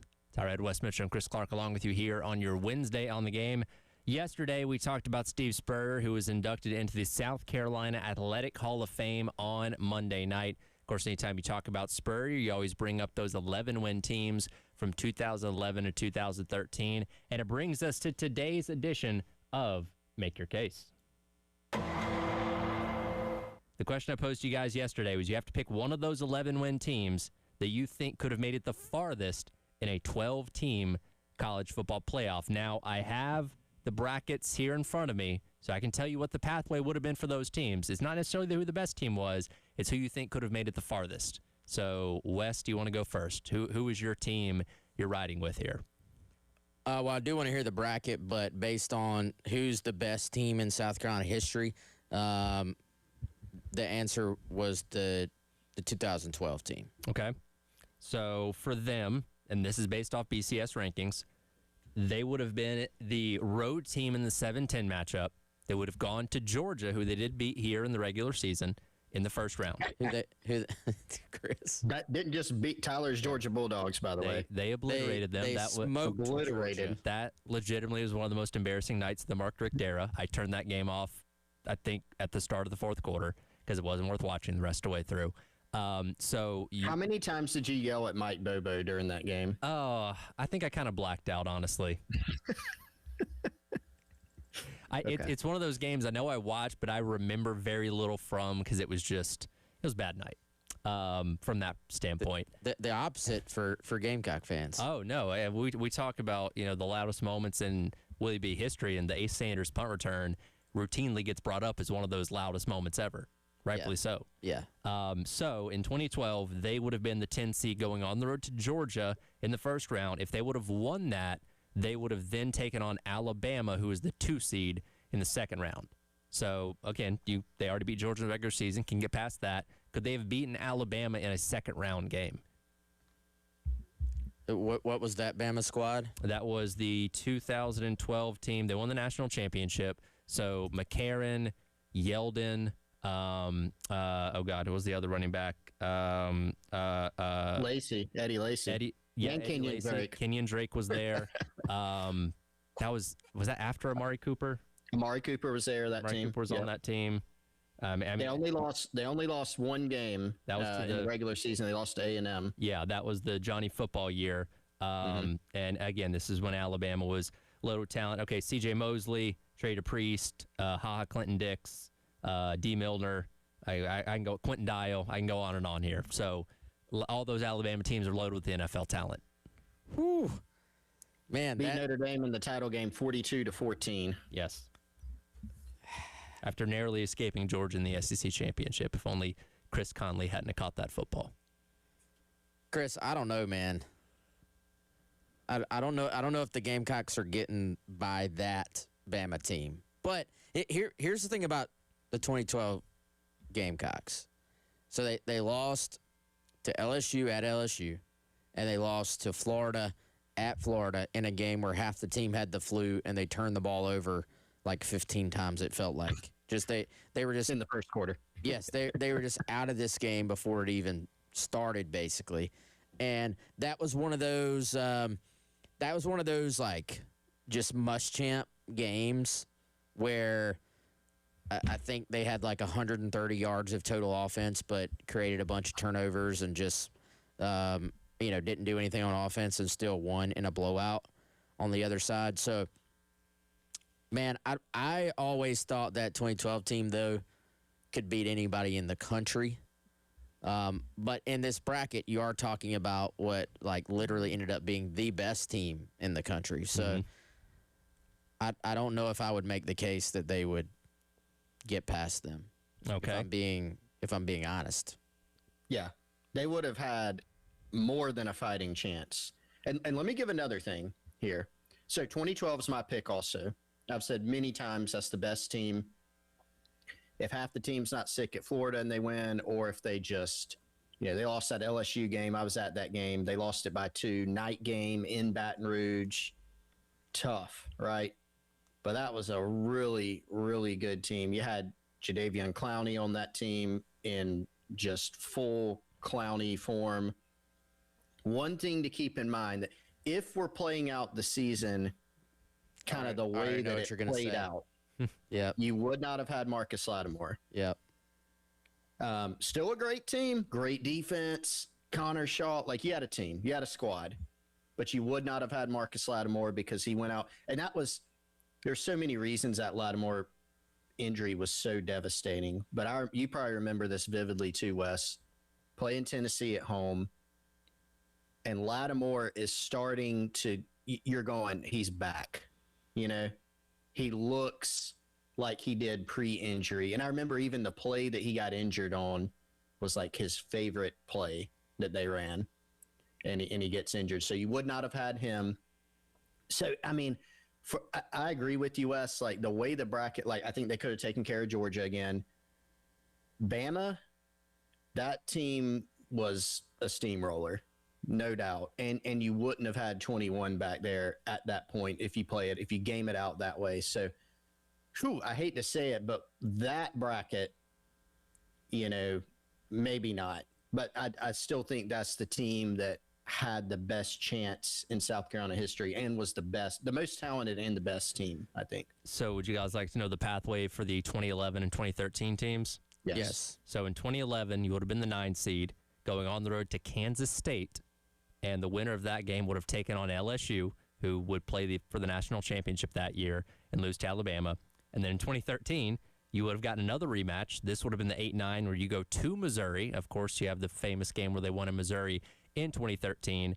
And your prize for winning that game would have been 2013 FSU as the number 1 seed.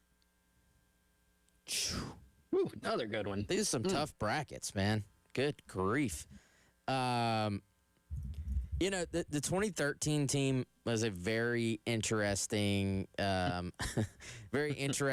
just, I guess, case study. And Chris, don't you feel like there were signs, of some cracks in the armor, like that team won 11 games. That was a very, very good football team, and a lot of what they were able to do, I think, that year, because, you know, you had so much of the talent that you had accumulated had started to, and even the 2012 team, you know, people forget, you know, Alshon was not on that team. Gilmore was not on that team. But, you know, you still had Clowney. And, you know, 2013, the guys that were still there, you know, were playing well, but you hadn't really replaced some of the talent you had lost with similar talent. And I think the thing about that team was that they played the game very, very confidently. You had Mike Davis coming on at running back, and just was, I think, one of the more underrated players in South Carolina recent history. And your quarterback play, Chris, like you had, I think Connor Shaw, his play, like he became much more of a passer that year, like a very just, I can beat you with my legs, but also not just I'm going to hit the open guy, but I will pick you apart as a passer.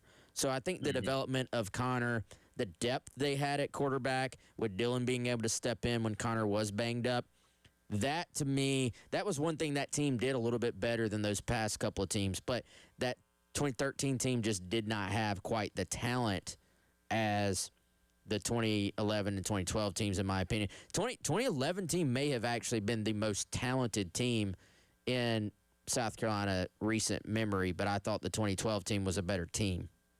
Yeah, and I mean, and to go to the matchup against FSU, hard to pick really anybody against them. I mean, they steamrolled. I mean, they played during the regular season, they played 4 top 25 teams.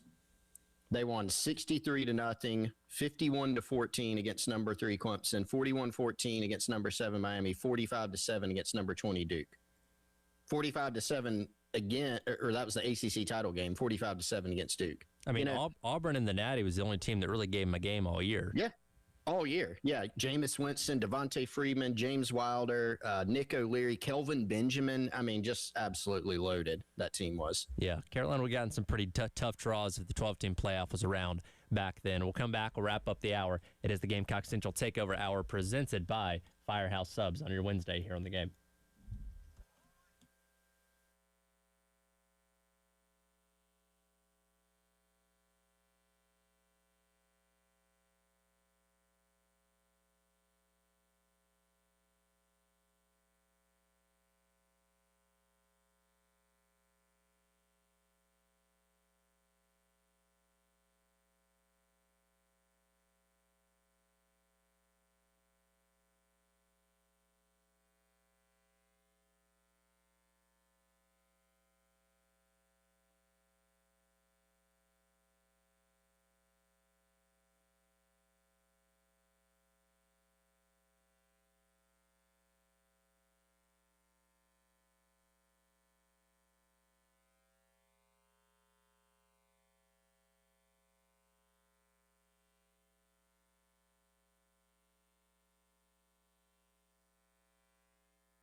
All right, welcome back in. It is the Gamecock Central Takeover Hour presented by Firehouse Subs.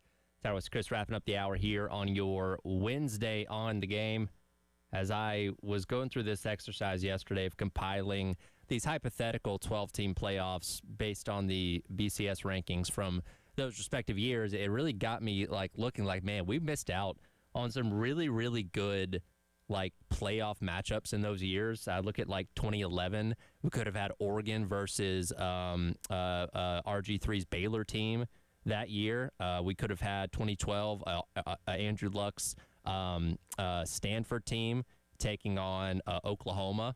Other ones, Ohio State and Oregon in 2013 would have been a really good matchup. We missed out on a lot of potentially really, really good football in postseason formats by not having a playoff during those years. Yeah, we did. And, I think it is interesting to look back and the fact that South Carolina could be talking about, making a college football playoff and kind of just having that experience. What does that do for a program's future? Not just South Carolina, but any program. I know as you add more teams to it, then it does maybe lessen the impact of, you made a college football playoff. But for a program like South Carolina that's been trying to build for so long and been trying to become a bigger program than it is right now, what would that do for the future just perception from prospects and transfer guys who are looking at your team if you can say, hey, we've been to the playoff a couple times. We've competed for national championships. Like, who knows what that changes moving forward if you kind of have that on your resume. But, yeah, as a fan, man, we definitely – I mean, it's unfortunate. It's kind of like give an inch, take a mile, unfortunately, because I think we all knew going back to the BCS days that 2 just is not enough to, like, truly reward the best team because – none of us can decide who the best 2 teams are. And, even 4, my opinion, 4, I was like, man, I still don't think that's enough. But unfortunately, now we're talking about 24. So it's just like, all right, where does this end? At what point, once we do 24, are we going to start talking about, well, can we get it to 30? Can we get it to 32? Like, there has to be an end in sight with some of this stuff. Yeah, we can't have a – hopefully we don't get to, there's a 64-team playoff, and then we'll be sitting here arguing. Yeah, the whole season's a playoff, somehow. Notre Dame still gets an auto bid, of course. Doesn't matter. Yeah. I saw a funny tweet about that the other day. It's like, it's the year 2050. There's 100 teams in the playoff. Notre Dame still gets an auto bid somehow. Tyler, what did you go over the 2011 South Carolina path? Yeah, I did. So 2011 would have been they would have been the 9 seed going to Kansas State. That's right. That's the Kansas State one. Okay. If they won that, they would have taken on 2011 LSU. By the way, I misspoke. 2012 Stanford was the year after Andrew Luck left. He got drafted in the 2012 draft. Can you guys tell me who the quarterback for Stanford was in 2012? I'm going to test your deep college football knowledge here. I think I actually know. Maybe. Go for it. Was it Tavita Pritchard? It was not. Wes, you want to say guess? I don't know. I have no idea. Kevin Hogan. Okay. Yeah. Remember that name. Okay. At least for most of the season. Tavita Pritchard, I just looked, way off. He did play at Stanford. He was there in 2007, so I'm dating myself even more. He was a quarterback at Stanford when they beat Southern Cal. Yeah. You said it so confidently, though, Chris. I know. I was like, I got this. Well, in looking up these teams from yesterday, I did kind of go down the path of, like, guys naming dudes, like, that guy, especially on these teams like LSU and Alabama and stuff like that. Just a who's who of, like, dudes of college football at that point in time. Teron Matthew, obviously, at LSU. Obviously, all those great Alabama teams. Like, a little bit of a nostalgia trip for me putting together these college football playoff brackets. Yeah. Man, it's fun. Who knows what it would have looked like for the Gamecocks? Now we're just sitting here. I was thinking about this yesterday, guys. Yes, you can breathe a sigh of relief that baseball season is over, but the student athletes, the students, they've gone home for the semester. The year is effectively over. Yes, it is. For all the major sports, the year is over. So you can take the worst year in South Carolina men's athletics history and just put it in the past. Move on. Take a deep breath. Move on. The year is over, and it's time to look forward. And in 108 days, we will get the start of a new year with South Carolina taking on Kent State and everything off and rolling, hopefully in a more positive direction for all of these teams in 26 and 27. It can be a long wait between now and then, but we can only hope that the worst is behind us now. Yep, and we're going to have some things to cover until then. Football recruiting is going to heat up again in June. Baseball coaching search is going to be a new baseball coach probably in June at some point. So that'll create some excitement, some buzz, see where things go. Still I'm with y'all. Hopefully can turn the page, get some better stuff coming down the pipe here in the future. Here's hoping nothing but positives going forward. That'll do it for the Gamecock Central Takeover Hour presented by Firehouse Subs. Halftime show up next on your Wednesday on the Game.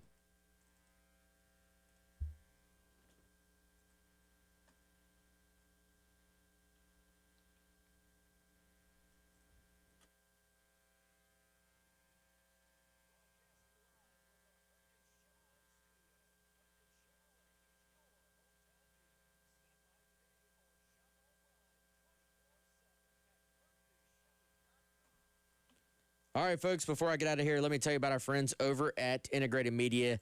You know it. That's integratedmediainc.com. If you want more information about all their great services, let them come to your house just like they've been to my house and to Chris Clark's house. 803-948-8327 is how you can get in touch with those guys. And maybe you've been thinking about just upgrading everything about your TV viewing experience. That could be something really simple like hanging the TV, hiding the wires, going with some surround sound, or it could be something more complex, something a little bit more daunting for you to do yourself, like turning that extra bedroom